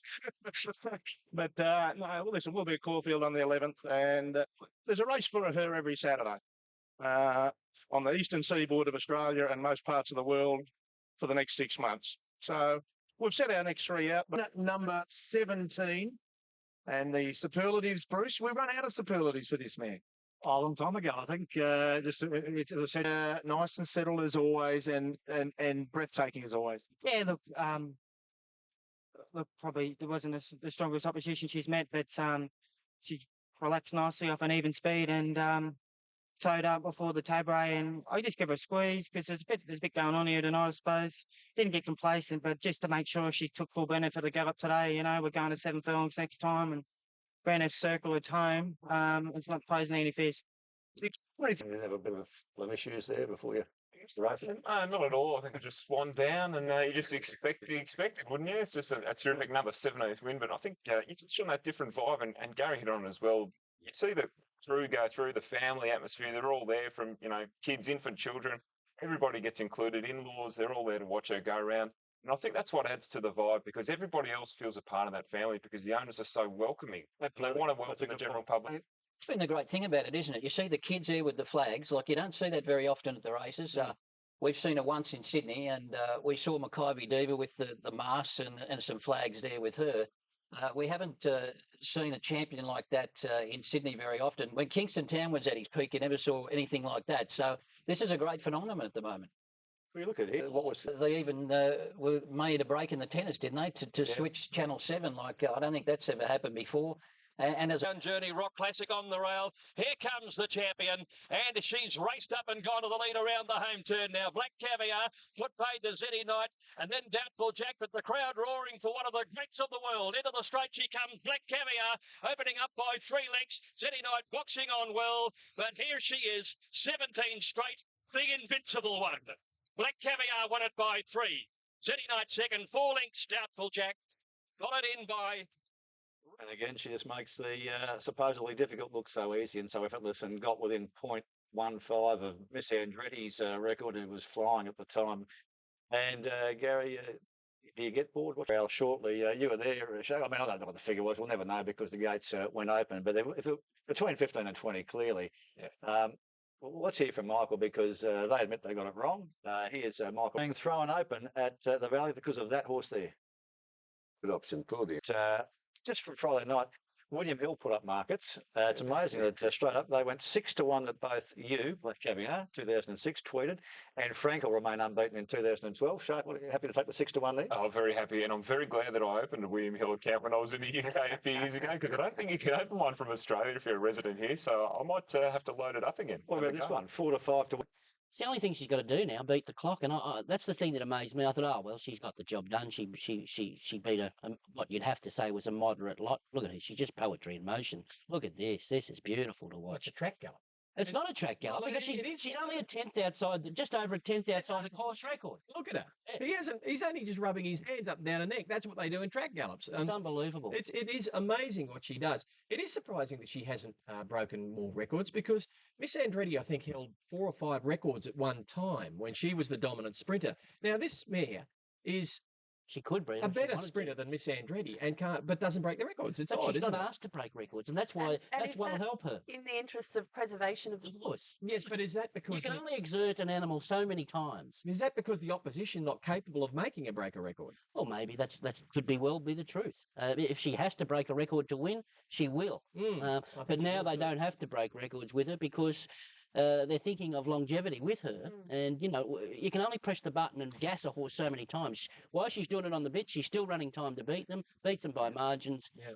Absolute champion. But it's a Absolute long champion. road ahead. I think in his mind, he's after the runs in Melbourne. Which way do you go, guys? I mean, I'll pose the question to you. You're the horse experts. Do we look at Dubai or do we stay at home and make this fairy tale 20 from 20? Well, what you've got to think of, and what Peter Moody and the connections are going to think of, there's always a risk factor in travelling a horse. I remember the great Silent Witness in Hong Kong when he travelled to Japan. He got travel sickness and he was never, ever the same horse. So there's a little risk factor of travelling a horse away for the first time, how they cope with a different environment, different climate, different... I think the other bit, it was a Cox Plate crowd. They were surprised at Moonee Valley. They opened the front gates and the infield car parks. They opened the gates and let thousands in at about 6:15. They got to somewhere between 15 and 20,000. They don't really know how many were there. They watched the race, and within half an hour, 3,000 to 4,000 had walked out the gate. She's doing so much for racing. She's bringing people there, and the crowd was just to the Moonee Valley Race Club, and I'd suggest it's all about Black Caviar that brings the people to the races. It's Now, just, on simple the as that. just on the Prestige versus Machine. That's how we're meant to say it, because it's as in machine. A little bit of O on it. Machine for Phil Sly, Mr. Yoshida. Once I put the lead on him and they get him going forward, he looked to have settled down. Reasonably good line. Secret Hills will take it to show, but Big Buddy bounded out, goes to the lead early. Rice is highly recommended. So Big Buddy on the sprint for home for Hutchie, led length of Rifle Man, a length and a half away. Secret Flyer. Moshine's pulled to the outside in the winkers now, and that's the one as the widest runner into the straight. Big Buddy with Secret Flyer coming at it. Rifle Man in the middle. Moshine is starting to close on them. Moshine has raced up now. That's the one that's going to have the last one. Moshine's taken the lead. That's the one coming down the outside. Moshine is about a length and a half in front of. That's the one. She is all class, and Moshine is a comfortable winner by 2 lengths. That's the one. Highly recommended, a length away third, just in front of Secret Flyer, and then came Big Buddy back behind those to finish. Then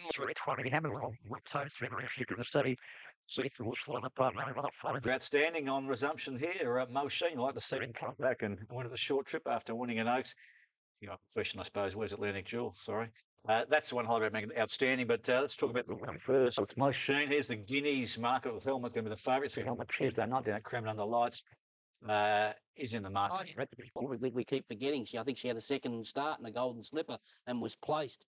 Love the way she returned there. It was as soft as you like, but she's back, and she's back big time, and she's a force in whatever they target with her, which I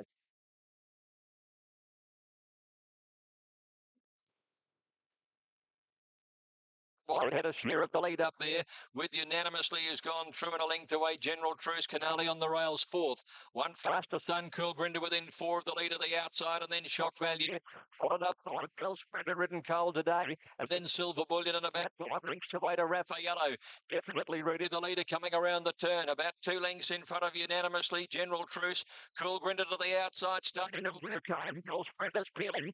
Widen the course, he's starting to come with a run. Definitely ready at the 200, getting tight. Cool Grinder claims him now. Bell Sprinter after Cool Grinder. They race tight together in the last 100. Bell Sprinter with the momentum gets the upper hand, draws away, and Bell Sprinter back a soft one from Cool Grinder. Faster Sun 2 lengths away, third unanimously. 4. Silver Bullion, one of the last in. He's back big time. Bell Sprinter gave him a start, 58 kilos. It's a big effort to nail down a very good sprinter in Coal Grinder. The punters bang on target here. They're confident. Last prep, he was a bit slow away that time, but came charging home. But wow, this is just an exciting win from a Group 1 horse. He's going places. The Oakley Plate is the first one. And this horse is the star of the show.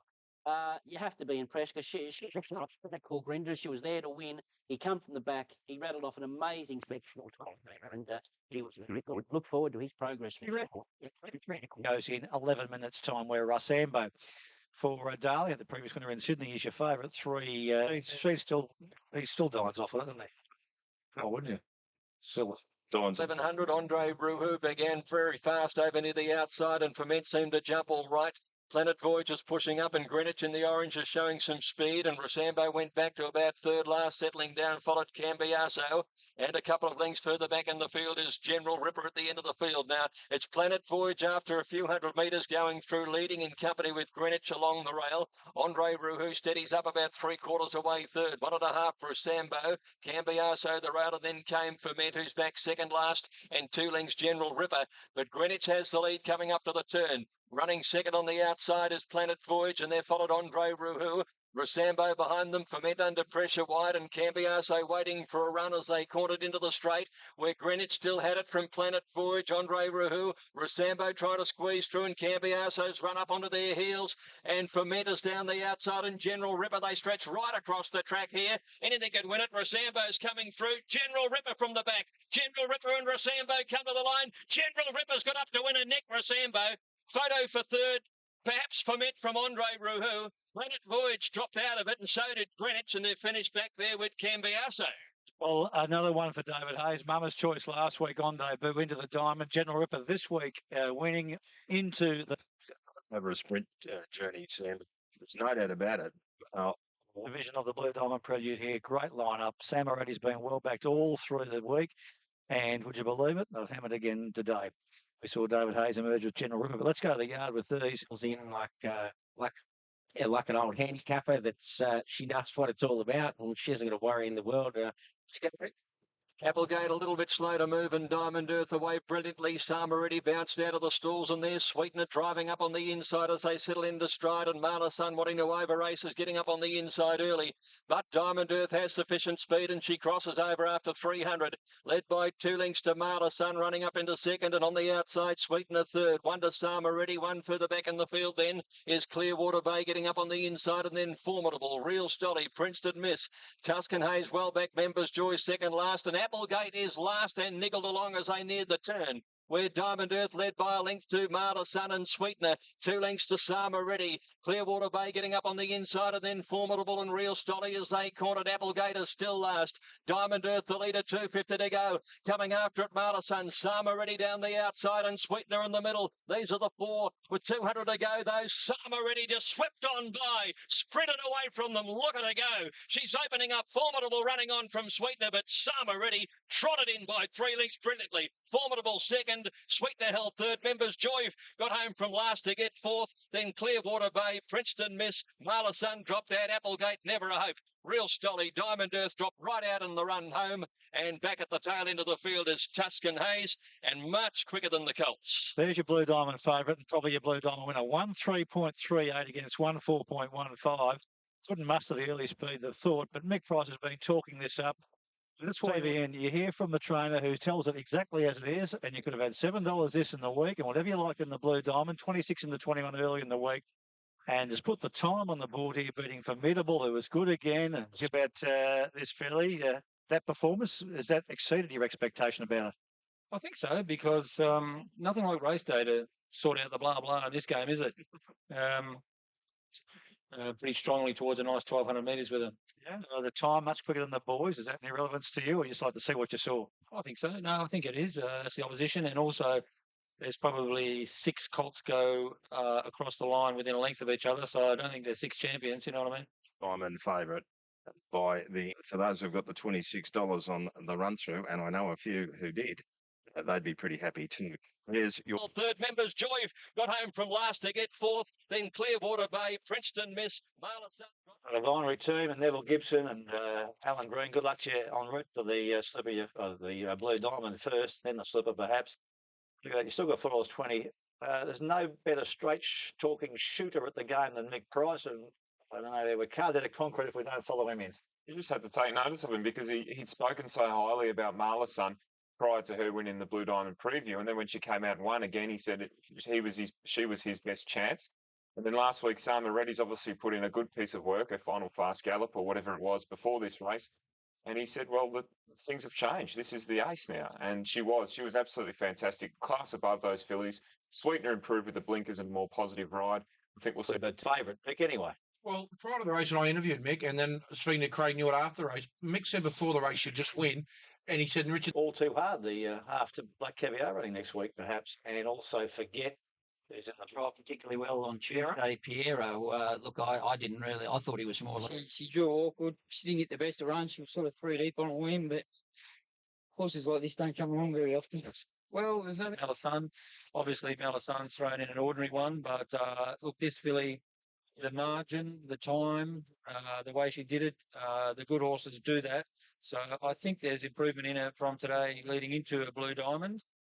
Summer Ready looked super, didn't she? And like David Hayes, Mick Price has a strong hand in the diamond now. You've got to admire Mick Price. He was bullish about this filly all week, saying she's a much better filly this preparation. She was flat when she won her first start, and she proved him right. Look, she's the stepping stone. She ran a very short favourite in the Blue Diamond, and I think she'll have to make a mistake to get beat, judging her by that effort.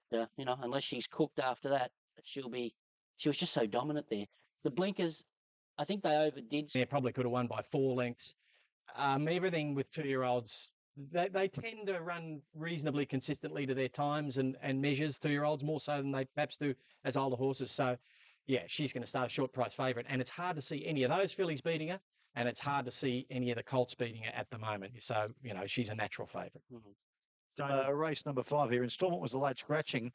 Here is the market order for race number 5. And favourite for 10. Years on Fravashi and Denman back in 2010 and 2009.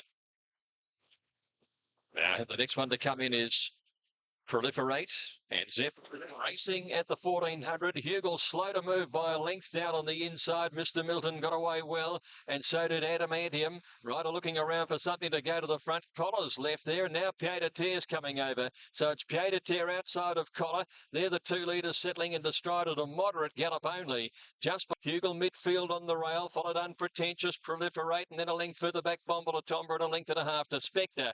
Collar the leader, 500 to go. Pied de Terre the favourite, cantering the outside. 2 lengths, Mr. Milton, Adamantium.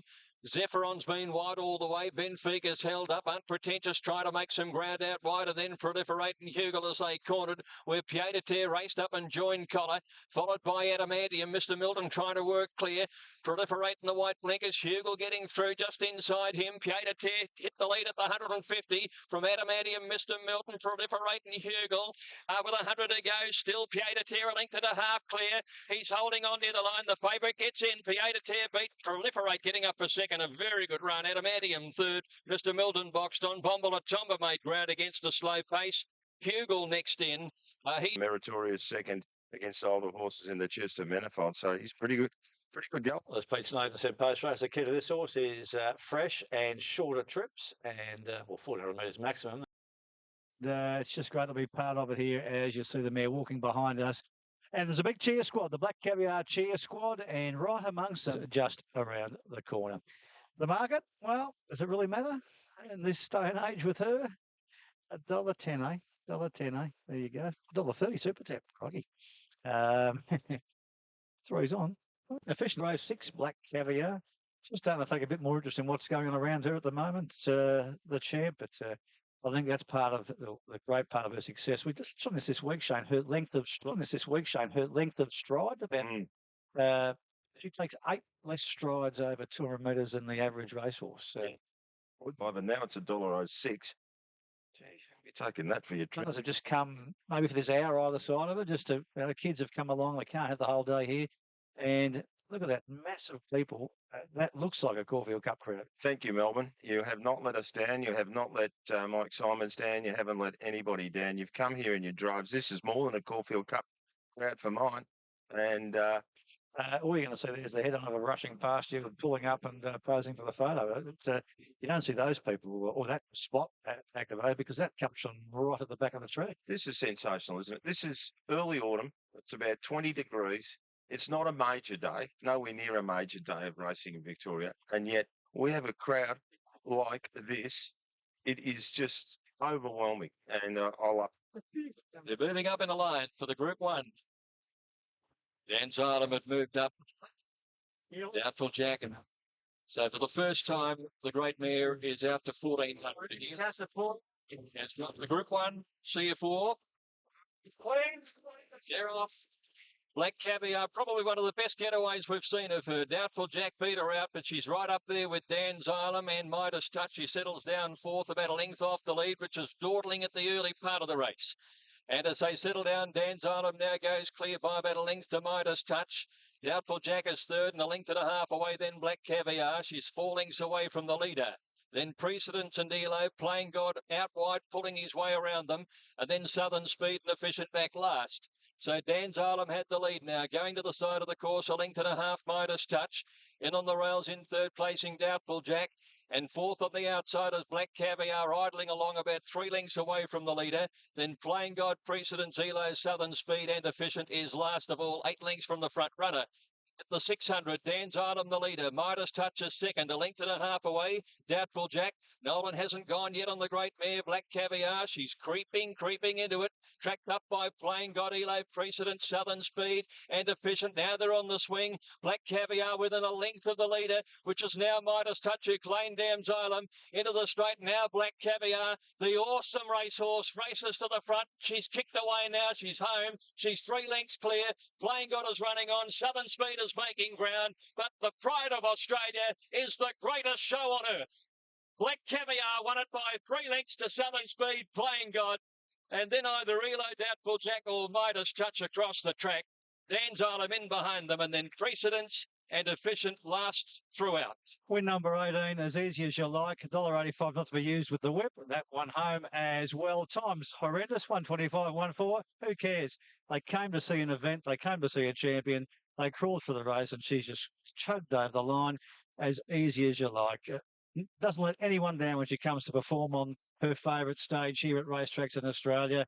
What beckons next? Well, let's just savour this moment first, Shane, before we worry about next. It could even be next, Pete, and her on the big screen. She doesn't disappoint, and a chance for you to perhaps take this in a bit. Yeah, no. What do you say? I'm sick of saying that. You know, it's just it's unbelievable. You know, it's mind-boggling. I know people doubt the opposition, but they're good horses. There's a Caulfield Cup winner there that looked outstanding 3 weeks ago. And what she does to good horses, it's just beyond belief. You know, it's unbelievable. Seen this happen 18 times. I've done a lot with her, and the ease of that, I'm probably going to have to do more work with her here next Saturday morning to have her ready for the futurity than she did here this afternoon. So, you know, if she comes through this, great. You know, there's a chance you'll see her again in 7 days. And if she comes through that, great. There's a chance you'll see her here 7 days later once again. Well, you've seen Script and I don't know. I don't know what happens now. It's all just up in the air. Isn't it? Hopefully responsible. Hopefully the Caviar are responsible for bringing more. Gary Wilkie and Greg Miles and Mark Sheen and Wayne Wilson in Brisbane and myself. You know, we feel privileged to having called this great mare in a race. Yeah, look, this is, and they've seen one of the greatest mares the world's ever seen. That's number 18. She levels up with Ajax. Into the yard, I just keep riding home. But look, it's a great privilege to be part of such a wonderful story. How far down did you let her there, if at all? I'll give her a shake for, I don't know, 50 yards or so, and then I throttle down. On Black Caviar, 400 to 200 in 10.64. 10.64, that's where she ran it and killed them. How do you top that? Black My wife and my sister to the races yesterday to see her. My sister had been to the races twice before for Ballarat Cups, and she said yesterday it was the best sporting event she'd ever seen. So I think that sums it up for somebody who's a total non-racing person, just encapsulated the day. A lot of those. This great story of Black Caviar. You don't see that, no, Shark, do you? You don't see those scenes at Caulfield Cup Day. You don't see it. I mean, people have become fans of racing, which is different to being a paying punter. I know you didn't pay yesterday, but Absolutely. Yeah. The thing I love about it is that crowds united behind one horse. And Luke, does it surprise you yesterday the amount of support just for her? Again, you know, we mentioned the free day, and the crowd was always going to be really strong. But when you saw them all after the race at the fence cheering, waving their flags from all ages, does it surprise you after 18 wins that this has happened? No, because it's that's been it sort of since the Wim Reed, you know, like after she won that, we'd all signed and she got there for Flemington and the Newmarket, but they sort of started cheering her onto the track, and this phenomenon that is Black Caviar, it's gained momentum as a result, man. club cricket match yesterday. It was a nice little touch there yesterday. when you were heading towards the 400 metre start there at Caulfield, and the bloke had just run himself out, I think, so he could sit up there. They are there on the top of the nets there. Quite amazing, but you had time in your little operation there to give them a thumbs up and say good on your fellas. Yeah. We are within a length of the leader, which is now Midas Touch, who claimed Dam Xylem into the straight. Now Black Caviar, the awesome racehorse, races to the front. She's kicked away now. She's home. She's 3 lengths clear. Playing God is running on. Southern Speed is making ground. But the pride of Australia is the greatest show on earth. Black Caviar won it by 3 lengths to Southern Speed, Playing God. And then either Reload, Doubtful Jack or Midas Touch across the track. Oh, Greg's got all the lines, hasn't he? Luke said he's going to go and buy a dictionary or a thesaurus to try and come up with some new words for superlative. That's another question you could have. What's another word for? It's like Usain Bolt. He looks like he's doing half pace when he's breaking 10 seconds. So she might well be the equine version of Usain Bolt. Was it ever a time early days, perhaps in a track gallop or something like that, where you gave her a little squeeze to see what she had, and she did go flat out, and you thought, oh, hang on a second, what's going on here? No, she ran up. What she ran the last 2, and then she 21.7. Yeah, and she can break that at home on the track. Rolling up on the bit like track work. That is. Keep saying it. She's our champion. I don't think I've seen one better. And what about London? They've got their main course of the Olympics this year, but what an entree they're going to have with Black Caviar arriving. Yes, she's phenomenal. She's the best sprinting thoroughbred in the world. There's little or no doubt about that. Where do you get some competition for her? There wasn't much yesterday. They didn't really have a crack at taking her out of her comfort zone yesterday, and that's not her fault. She just does whatever you ask her to do, and she does it so brilliantly. I guess overseas is the only place where you might find someone, and you'd have to take her up to 1,600 metres to give that horse a chance. And that horse is probably Frankel, but I don't see that ever happening.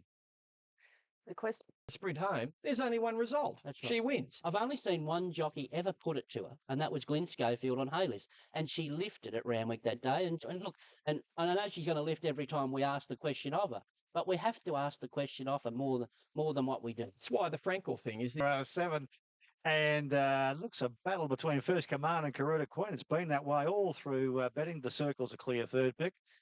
And the Quaddy ready to take her on. This is about what we're going Sister Madden. smack between the eyes for them. They look, he's going for 214. Sister Madden's another who. Here the Angels are late scratching from the Rubiton. It's Moffat Racing. Karuta Queen just a little bit slow to move down on the inside. She's actually one of the last to break out. The Circles and Hot Spin, the 3-year-olds batted out and jumped together. They land in front of length at a half clear from Grand Duels. First Command getting up on the inside, and then Master Harry. 2 lengths behind these horses then. Moving up Weekend Special and Karuta Queen back on the rail. She's third last, followed Eagle Falls and Diplomatic Force. First Command has railed up and gone to a slender lead at the 600 metres with the Circles on his outside and Hot Spin 3 deep. There followed Karuta Queen, who's got up behind the leader now, 4th. Master Harry moving up wide. Grand Deals in the middle, followed then by, as they sweep to the turn, Weekend Special, Diplomatic Force and Eagle Falls peeling to the outside. First Command led around the home turn from Hot Spin. Karuta Queen trying to come through on the inside. Back behind them, Weekend Special pulled out wide. Eagle Falls has started to come home. First Command 150 to go. Leads with Eagle Falls loping down the outside. Eagle Falls descends on First Command, grabs the lead, and Eagle Falls got up and won it from First Command. Hot Spin held third. Karuta Queen is up there for 4th in company with the Circles and Diplomatic Force. A break then to Weekend Special, followed in by Grand Duel. Race for the punters, most of them, although Eagle Falls firms 31 to 21 late, but the Angels has completely cleaned this race out. A-by The Circles and Diplomatic. couple of stories out of it. Obviously, well done to the winner. Well done to David Hayes and the team at Euroa. For Dwayne Dunn there, Eagle Falls back. That's good. First Command every possible. Karuta Queen now.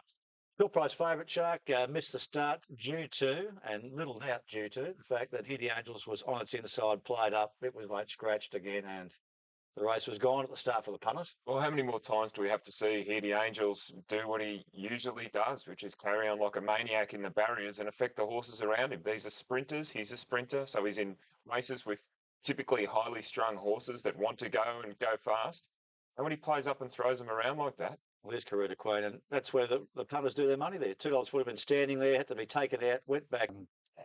like he's a very good open Group 1 handicap sprinter. You know, he's competed very successfully internationally, and he looks up and sees her and doesn't like it much. Just on that subject, what do you think of Black Caviar? You've seen some She's the champions. best I've ever. Yeah, she's the best I've ever seen. She's just. I can't believe how easy she travels in a race. Nolan seems to just get it absolutely right, and no one goes near her. It's quite incredible, and I think that's because not that anyone wants to get near her, but she's just so dominant. Her cruising speed's probably 10 kilometres an hour faster than anything else. Yeah, we were watching it. Expressway Stakes, and we see Rain Affair going for 9 from 10. Trip to Expressway Stakes, and we see Rain Affair going for 9 from 10. It's in the yard, but I can tell you on course that Rain Affair is $1.60 into $1.50. Actually, Brent, we'll just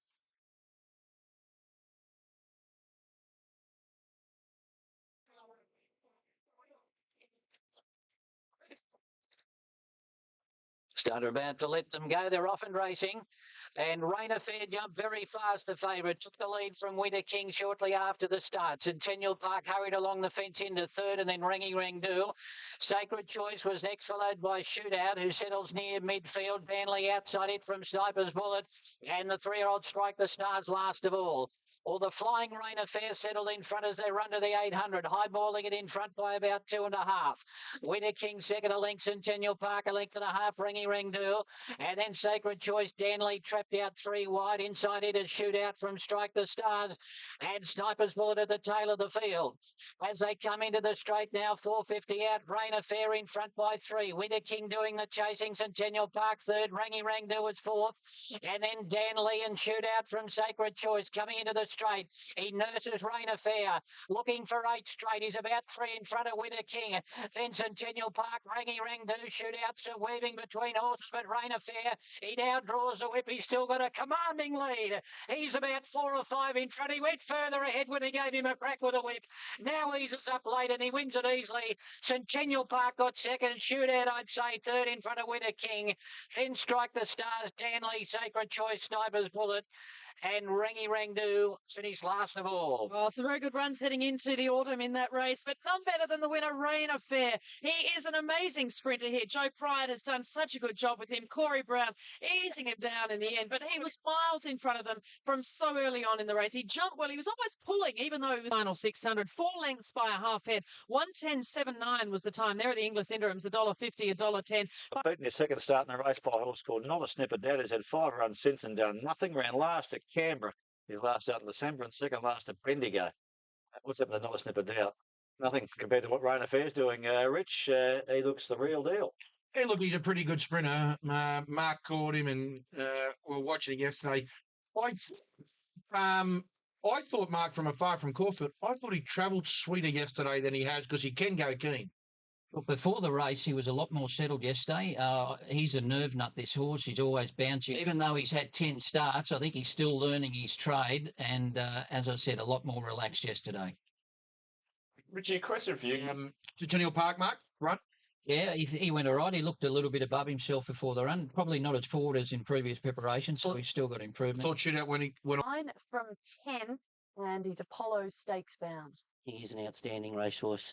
You say, Black Caviar, how she conserves energy, and that's her greatest asset. This horse is the exact opposite. He's got a lot of ability, Group 1 ability, but he's just all energy. He just doesn't know when to stop. He's so aggressive in his races. The thing with this horse, he's not just a wet tracker. He broke a course record on a dry track last time, but when he finds a wet track, he runs good track times. He's untouchable in the wet, and you can throw everything into that equation.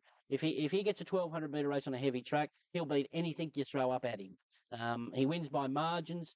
This is a solid weight for age field, and he destroys them, as he should do, because they're probably not as fit as him. But I'm looking forward to him. He's there's more upside to him than what you think. He's the most exciting up-and-coming sprinter in the land at the moment. I've no doubt about that. That was amazing because he over-raced a little early. He's not all his life. He's not an orthodox horse. No.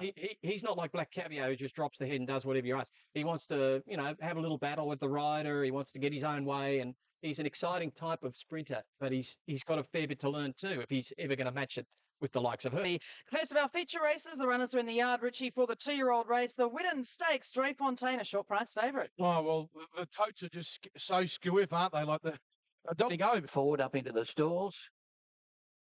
Or Drayfontaine reared up in barrier 1. They're off.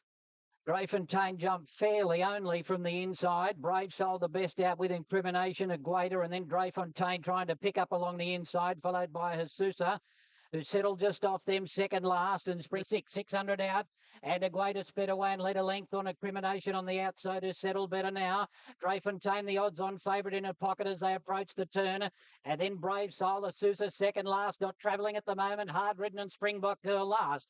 Around the turn, Agueda led, Incrimination second, and then Drayfontaine is looking for a run near the inside. Leaders left the fence, and then came Brave Soul and Jesusa. It's Agueda in front from Brave Soul. Drayfontaine getting up on the inside. Jesusa starting to hit the line now.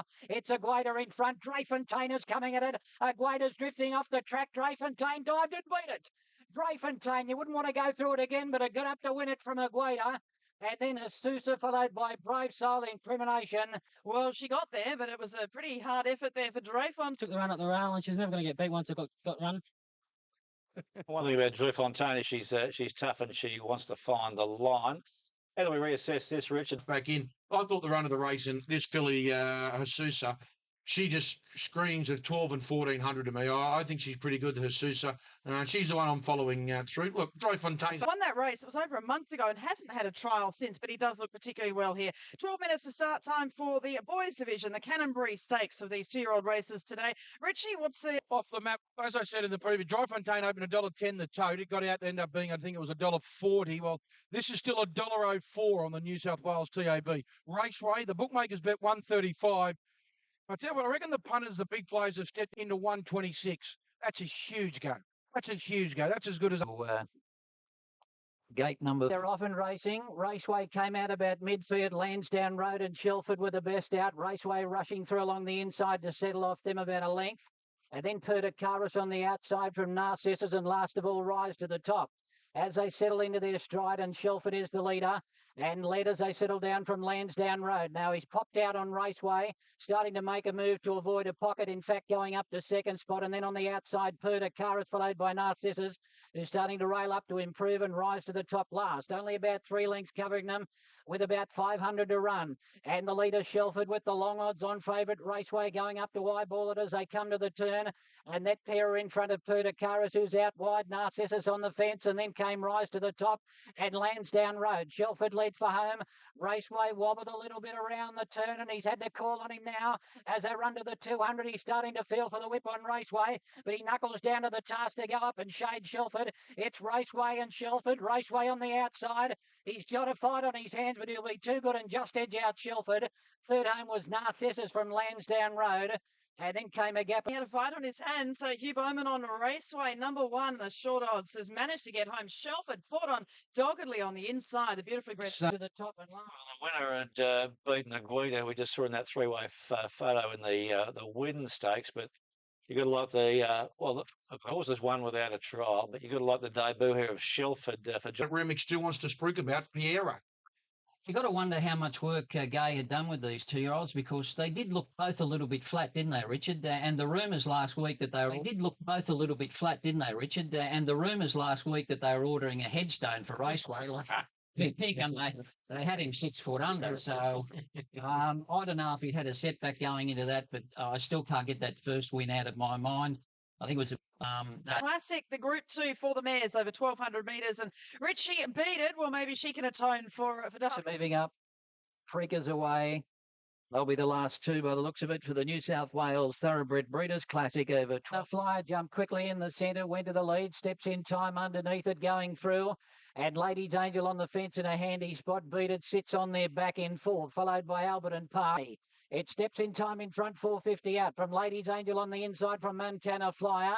Then Red Tracer sitting 4th, followed by Beat It on the back of them, looking for a run in the centre as they turn for home, where Steps in Time led.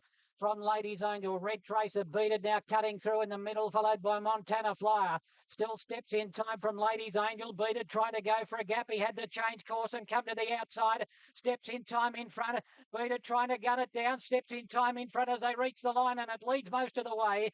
Beat it, Photo for third. Red Tracer or Alberton Park, and then Fox Star, followed by Ladies Angel, and then Montana. In time for John O'Shea. Might well have got third placing with Alberton Park. Open company first up, and was just toughed it out, and she was just saying to the Greg Farm, watching Black Caviar, a big crowd lining the fences and up in the stands, and lining the fences now and in the mounting yard for a feature race, the Royal Sovereign for the 3-year-old Colts and Geldings.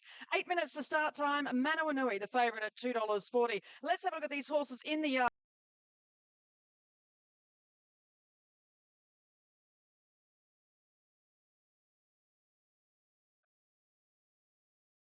Racing, Manawanui jumped okay from the inside. Hot Schnitzel began well and will roll to the front in the early stages. From Moment of Change is coming up along the fence to be in a handy spot. Manawanui following it forward to settle third, followed by Time to Plunder going up in the middle with Dr. Doom, who's in a handy position. And Rekindled Alliance last of all. Moment of Change settled in front, led a length at the halfway mark from Hot Schnitzel. Manawanui 2 away third. Then Time to Plunder, followed by Salad on the outside, and then Dr. Doom. And at the head of the others, Isopac coming to the turn, and Moment of Change in front. Hot Schnitzel second, Manawanui tracking up behind them. He's about to come off the fence and come a little bit wider. And they're clear from Salad as they turn for home. Moment of Change led. Hot Schnitzel about a half a length away. Manawanui ducked in behind them. It's Hot Schnitzel coming after a Moment of Change.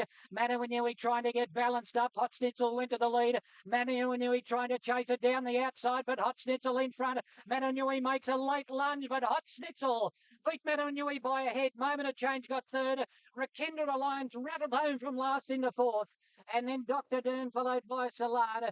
Further back on the outside, freewheeling. Great runs there, none better than the winner, Hot Schnitzel. He was the horse that got out there in front, and he was able to hold off a charging Manawanui. Have a look at him coming down the middle of the track. There was a total merit in Manawanui's run as well. And also, but the winner there, an English Premier Yearling. That's pretty topical coming up with the Premier sale. Probably cost Manawanui the race. When Moment of Change just veered straight left, it pinned into a little bit of Hot Schnitzel, but he didn't seem to lose momentum. And with Manawanui at the right same stage, ducking in a half horse, it just made it that bit different. I think if Manawanui had just come around the hills right out, he would have wore them down and won. He's in for his huge preparation. Hot Schnitzel, though, credit to Gerald Riney. He's got the Hot Schnitzel in the barn.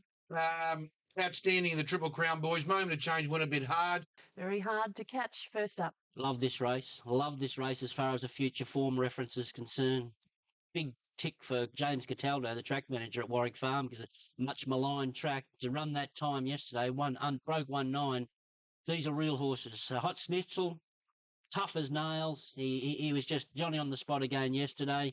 The run of the race is Manawanui. He looked to have scope for improvement. He savaged the line here late, just got put off his game there, half straightening up. Moment of Change, he set the time up, and look, I think that'll toughen him up.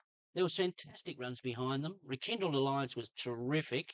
And then the stayers, the Snowden pair, Ambidexter, Freewheeling, Dr. Doom. You can make a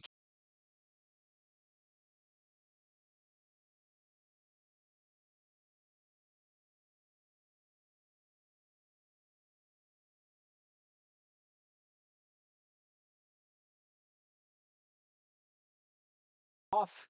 Streamer jumped well. She came out about third or fourth. Sea Siren going through with Al's Magic Mess to take up the running just after the start, and then came Alder, followed by Schiffer going along the inside from Kneeling.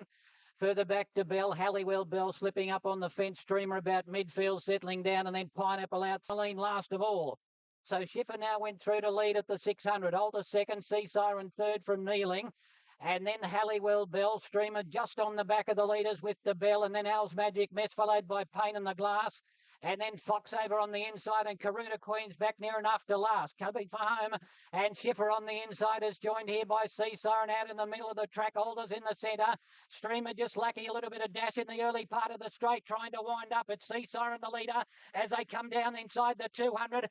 Coming after it is Halliwell Bell and Streamer. Sea Siren in front. Streamer's coming late on the inside, but Sea Siren has held on and won it from Streamer. Halliwell Bell got third, and then came in behind them Emmeline, followed by Alta. Further back was Fox and then the Bell. Well, Jimmy Cassidy goes the fist pump after the line. He's ridden Sea Siren to victory in the Padnack Farm Lightfingers Stakes. And Down, so she's probably looking for a little bit longer. But and also Hallowell Bell, well, she whacked away too, but good enough. I think Johnny O'Shea got a victory from the chairman. Has got at Flemington yesterday for cheering too loudly. It was revealed later that, Your Honour, that he got 20 to 1. He couldn't even convince And win is very promising filly, no doubt about that. The Streamer, I wasn't disappointed with the run. She just got almost left flat-footed there for a stride or two, which is sort of unlike her. But I thought it was a pretty strong fillies race as well. Yeah, good race. I wouldn't give up on Streamer. The question out of the race is the two little fillies, the back now that they're autumn 3-year-olds, Karuta Queen and Pain in the Glass, very disappointing. No, I don't say that. You What? say that small fillies struggle, to go on. You get in trouble. No. Touchy, aren't you? Up and racing, all too hard, jumped away fairly well. Little Red Corvette got a good getaway and Forget seemed to jump well at the tap and bounded out quickly. Strive to Excel is just in behind them as they settle down now. And Lyrit's inside. Little Red Corvette was deeper out holding a prominent role. All too hard is about 2 lengths away behind it in the yellow cap. Hollywood Starlet's on his outside. Forget is just in behind the speed, followed by Bass straight on the rail. Come on, Sugar's under pressure down on the inside. Strive to Excel's also under pressure. Rapper's Delight's gone past it, and so too Timely Truce. Here they come towards the 300 metres now, and All Too Hard's given his head where Little Red Corvette had moved up to Liberty Rock. At the tap, boxing on. All Too Hard starting to respond, and Rapper's Delight. All Too Hard and Liberty Rock down on the inside have come clear. 100 to go. All Too Hard is finishing his race very strongly. Draws away, and All Too Hard scored by a length and a half to Liberty Rock. Timely Truce gets up for third just in front of At the Tap, and also on the outside, Rapper's Delight. Little last time. All too easy. Great start for the day for the family of Black Caviar. Here's All Too Hard, the half-brother winning on debut. Soft in the end and wins the Talindirt. Will it run next week? That's the next question. A bit more cocky and a bit more confident, but, you're just trying to put a lid on these sorts of horses and everyone's booming them without us adding extra cog to it. We've seen plenty of his career. Well done, one. Oh, rest of us is now Peter Moody, isn't it?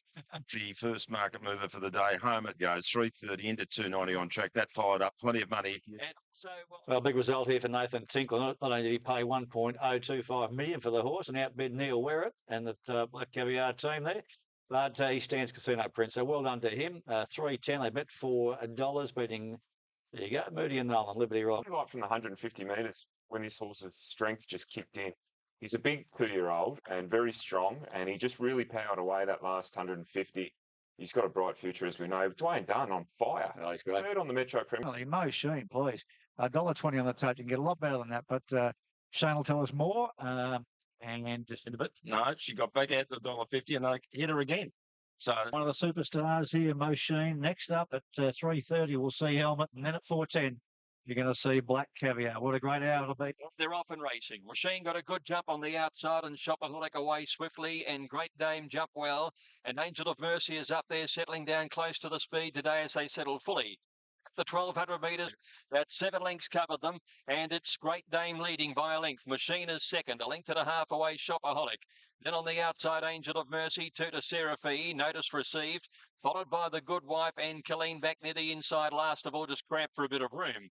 They're swinging down to the 600 metres. Great Dame by 3/4. Machine 2 lengths away. Shopaholic on the inside, and then Angel of Mercy 2 lengths to Seraphi. Notice received. The Good Wife being ridden along second last, and Kalina's last. So Great Dame had the lead around the home turn. Machine only about a neck away. Looked to be travelling beautifully. Shopaholic starting to run on okay as well. She's coming home well. And then came Angel of Mercy. Machine, does she have a race on her hands here? 200 to go. She led by about a neck to Angel of Mercy. Shopaholic there boxing on, and behind them is Great Dame. Machine in front. Nicolix urging her along 3/4. Angel of Mercy coming with Shopaholic. Machine just in front. Shopaholic dived at her.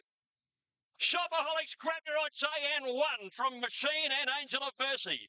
3 lengths further back in the field then. Great Dame and Notice received together. Let's go on Shopaholic, and he's right. This is going to be a massive result for the big 6 players today, and for the punters who thrashed into this Machine. It looked as though she was going to stall them off. It's missed out by the narrowest of margins here.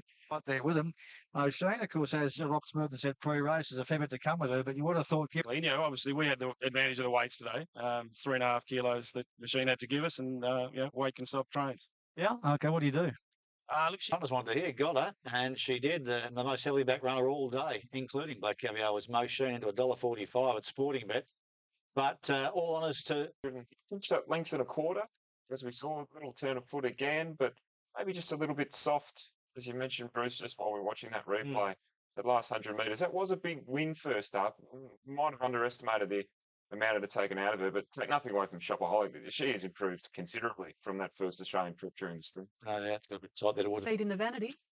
It was. She was expected to win, but look, she was narrowly defeated. She was second up there. The winner may have improved. Yeah, and the winner may have improved. Like she's 2 from 2 this preparation, and looks pretty. Mo Sheen goes under in the vanity. Another hot favourite here in the shape of Darley's Helmet runs in the Group 3 CS Hayes Stakes. It's tied up on the tote now with big punters trying to blast out here, and they're going to blast out at short odds if it's going to be the case. But the runners moving up here. Helmet, the hot favourite for the CSAs. Here's Greg. It's moving up. And Helmet, let's see, he's jumped well. He's up there second. Taxi Driver pinged brilliantly and led him early into circles is there with Big Buddy wide and going on. So there's a bit of pressure on here. And as they go by the 1200, the Circles has moved up on the outside and goes to the lead. Helmet will let him go and sit second, and Big Buddy through the outside, and now Taxi Driver side, and Circles the leader at the 800 metres. Big Buddy moved to second. Helmet third the inside. Instinction is around him, and then came Alpha Man. That's the one on a wide move.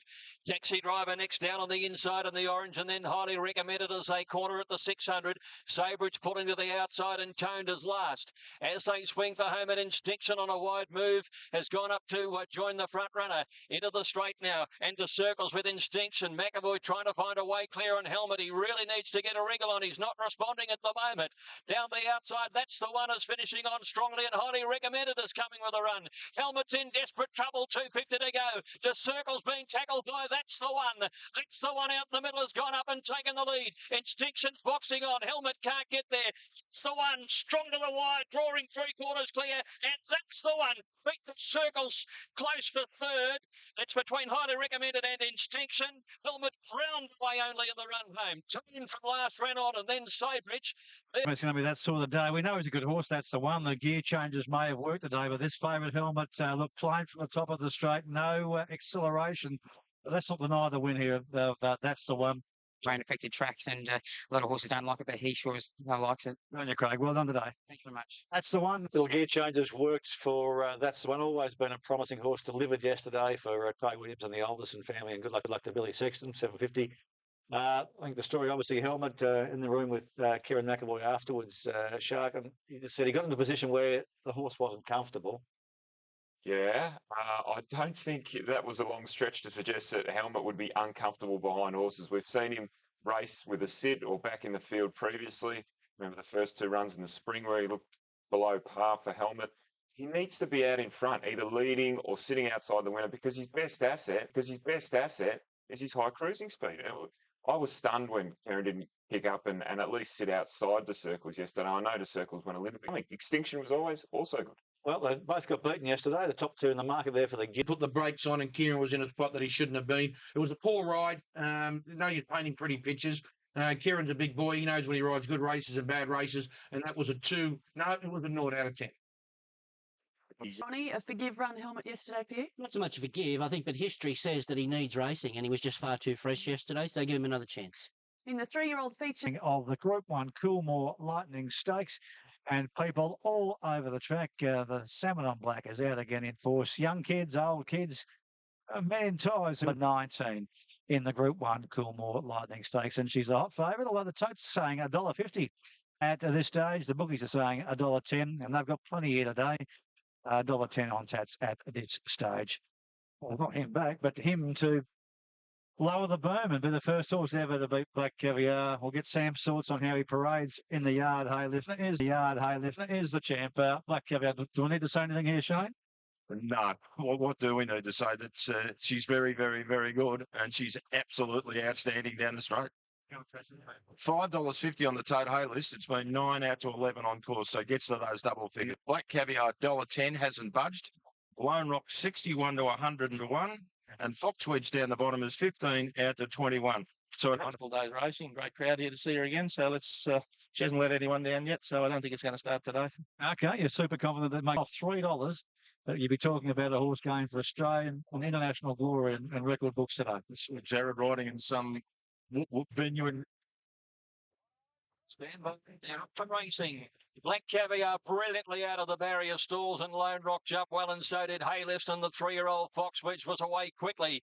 Buffering being ridden along to try and take a position near the speed as well as they settle down, and it's Black Caviar who has a slender lead with Haylist on her outside. Haylist now going to the lead ahead of Black Caviar, and Buffering in the blue colours on the far side, the leading trio. And they were clear then from Fox Wedge, Temple of Boom, Feeling Ready, Lone Rock, Secret Flyer and Metallurgical to the 400, and Haylist closest to the stands, the leader with Black Caviar. Buffering's under the whip and 3 lengths to Fox Wedge. Down in the final 300, and Haylist clinging on narrowly, but now here comes the great mare, and Black Caviar raced up, and she's gone past Haylist. Schofield had the pull the whip. She's having a bit of a race, but Black Caviar is a length and a half in front, and the wonder from down under wins again. Black Caviar 19 straight from Haylist. Third, Fox Wedge and Buffering. Lone Rock, Temple of Boom, Feeling Ready, Metallurgical and Secret Flyer. Well, all honours to Haylist, who made it a great fight, but again, had to surrender to the champion. Black Caviar surrender to the champion. Black Caviar comes out to make it 19 straight. She was there for the fight, and she makes it look soft in the end. A superstar, an Australian legend she is now. No horse has been undefeated in 19. She equals the Australian record of 19 consecutive wins. Where will 20 be? Well, let's not worry about that right now. Let's worry about what she has done today. Something special again. She never disappoints. Speaking of something special, she's only 0.03 outside of Special's course record. She has been given the race of her life today by Haylist. He really threw down the gauntlet. Hats off to him. He was terrific today. But also hats off to this mighty man. 19 in a row. And she's got really close to a course record here today. So, Sam, you know, we haven't seen her. In the end, she's made it look pretty soft. Yeah, exactly. You know, anytime she's been up for a fight, and he's the only horse that's ever made her fight. And, you know, all due respect, he's a great horse, isn't he? But he's just unfortunate in an era that he's run into an equine freak, I suppose. What do you think watching when Luke really had to go through a four? But you've come out right. I mean, you know how good she is at the straight and how good she is everywhere. But awesome again today. She loves the straight. You know, I flagged it in December.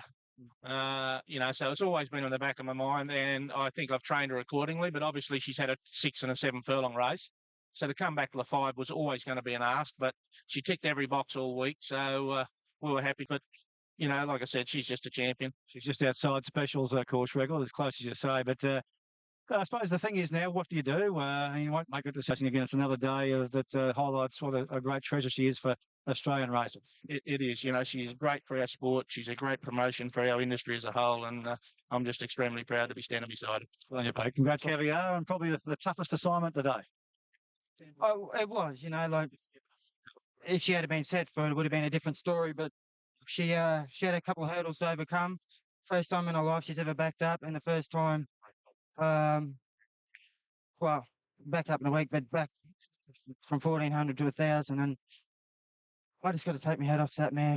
She's bloody wonderful, and she really toughs it out, you know. And you know, yeah, she touched me today. She really, the chips were down, and she showed a lot of courage, you know. And she's been probably a bit of a protected species because the way she goes about winning her races, you know. And it was great to see when the chips were down, how much courage she had, and she fought it out. And like it was all a little bit unsuitable, but these champions do. They just continue to do it, don't they?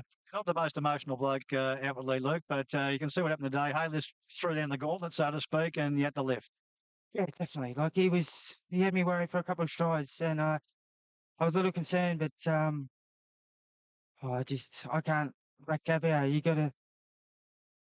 The people everyone that showed up here at Fleming today weren't disappointed, you know.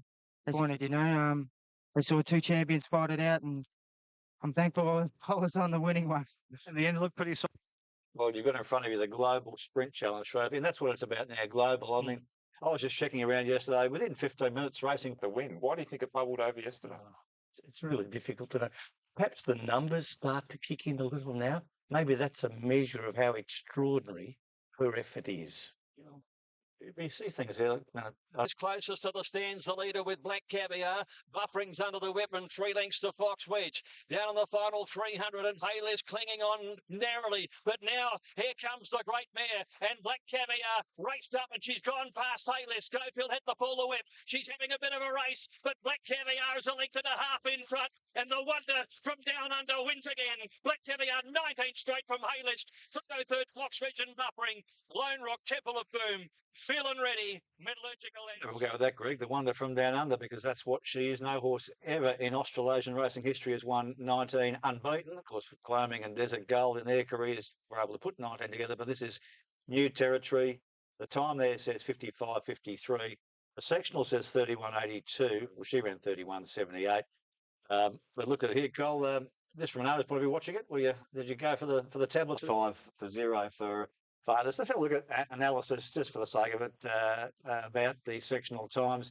We're looking at this year and last year, because she won the Lightning Stakes last year, but they're extraordinary. We'll get to some splits itself.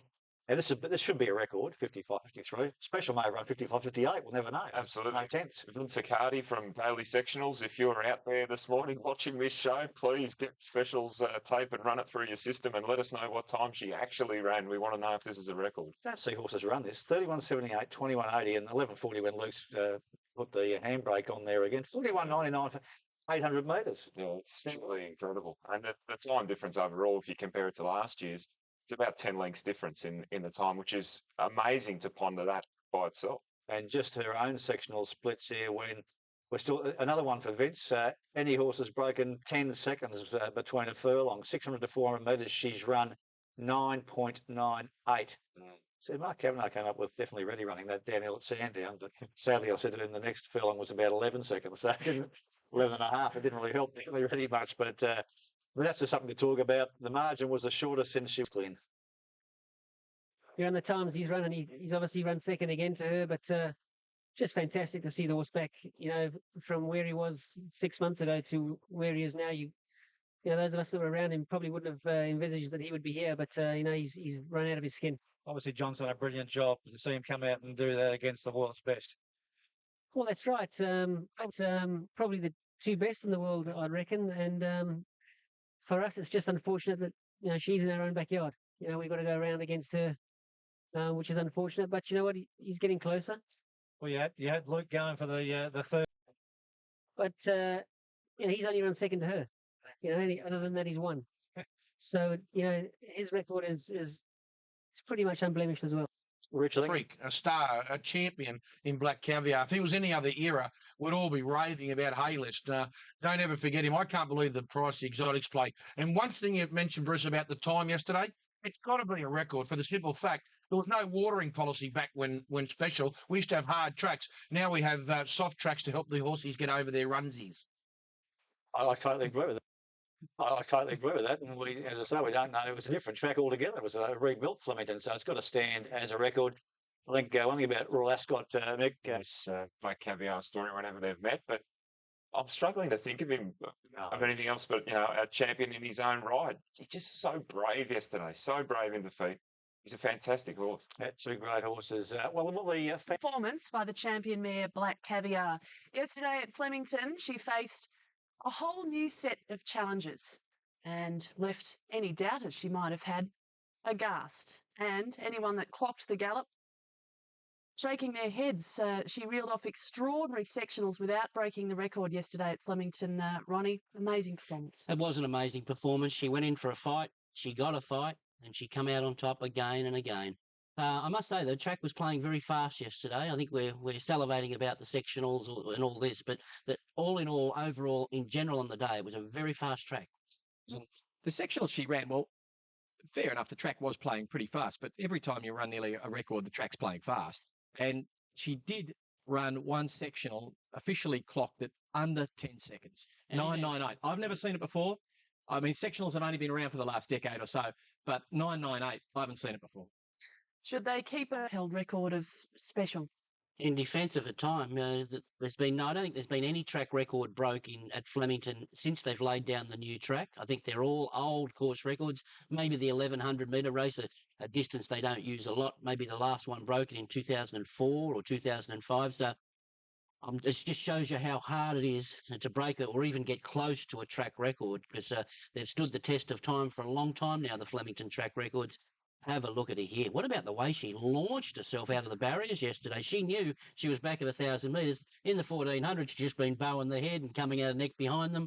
But she just launched herself knowing it was 1,000 metres yesterday. It was just unbelievable.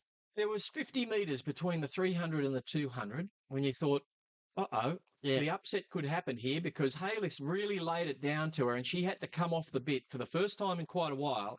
And she was at her absolute top to work away from him. And we haven't seen that from her in many starts now, her being at her absolute top. And I think it was a credit to Haylis that he was able to stretch her out like that. The sectional that she ran under 10 seconds, I think, was between the 600, the 800 and the 600. So it was fairly early in the race. They tended to get slower as they got closer to the line, both horses. I mean, in that sectional, Haylis ran 10:04. So he was only a breath outside breaking 10 as well himself. So it was a stellar effort from him. Well, her sectionals, they split up between the 200 splits that off the net yesterday with 13.54 out of the barriers. From the standing start. Then a 10.21, a 9.98, which is unheard of, a 10.4, and obviously 11.4 coming home after, all that work mid-stage there. Unbelievable. Unbelievable. So many burning questions. About yesterday, I think it was the most exciting win for me in a long time with her. I know there's been a lot of wins and you forget the early ones, but that win was exciting because she absolutely had to bottom out there for at least 50 or 100 metres, which we haven't seen. Was there a point in the race where you thought you just held your breath for a stride or two thinking, things could go wrong here?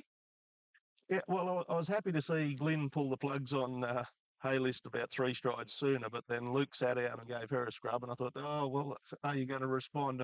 I probably wasn't as nervous yesterday as I was at Randwick 6 months back when he was about 5 in front over the rise. But Pete, what makes a champion? Are they born or do you develop them? I can take no credit for her, Ron. I think they're born. I've never seen the equal or worked with the equal of her. If I knew that, I wouldn't be working for a living. I guess the question chase that down the later in the year. Pete, she's got one of racing history's great unbeaten records. How much does that factor into your decisions of what you do with her in the future? Maintaining that unbeaten record. When we're talking about things like her going to a 1,600 metre race, or the perhaps going to a Cox Plate one day. How much is that unbeaten record in your mind? Well, the owners have never really forced that upon me, and we've been around long enough to realise that they are racehorses, and that's what we do. That's what we're here for. So, it is a fine line. It sits in the back of my mind, knowing that I'm going to get kicked to death the day she gets beat, regardless of how, and why that happens. But hopefully, that's not the case. I think yesterday, as I threw Luke on yesterday, I said, "I'm sorry, mate. This is the biggest challenge I've probably thrown you and her." And I've never seen him so emotional when he's got off, but I think he was in awe of her performance, not what she'd done. Oh, well, that's contradictory, but he was really emotional about the way she dug deep for him yesterday. So I wouldn't like to put that in front of them too often, the horse and jockey, but, I'd be lying if I said it wasn't in the back of my mind, and you'd love to see her, whether it's next month or next year, retire unbeaten after what we've been through thus far. Not only Luke Nolan been in absolute awe of the mare, but so too has the world. She's attracted attention in many countries, and the mouth-watering clash potentially lies between her and the unbeaten Frankel, and a head-to-head market has been framed. Pete, she's favourite to beat him. I noticed in the Australian bookies they've got her favourite. The English have gone the other way, so we're not very parochial. Wouldn't it be a dream clash over 7 furlongs anywhere? At a mile, he's got an unbelievable record, but at 7 furlongs, it'll be a dream come true for racing worldwide. I would imagine it'd be a shame that one would have to walk away being defeated. You're like a boxing promoter there, Pete. You wanted it at the 1400 in her company. They wanted 2,000. They wanted the 2,000. I'm sorry to go. Exactly. 2,000, Pete. What about 2,000, Pete? What about a Cox Plate? Oh, I've got no doubt she could run the trip. My concern would be with her physical bulk, could she handle the training for it? But I've got to say, it's the soundest she's ever been in her career. So that would be my concern, coping with the training regime of a 10 furlong race, because she would take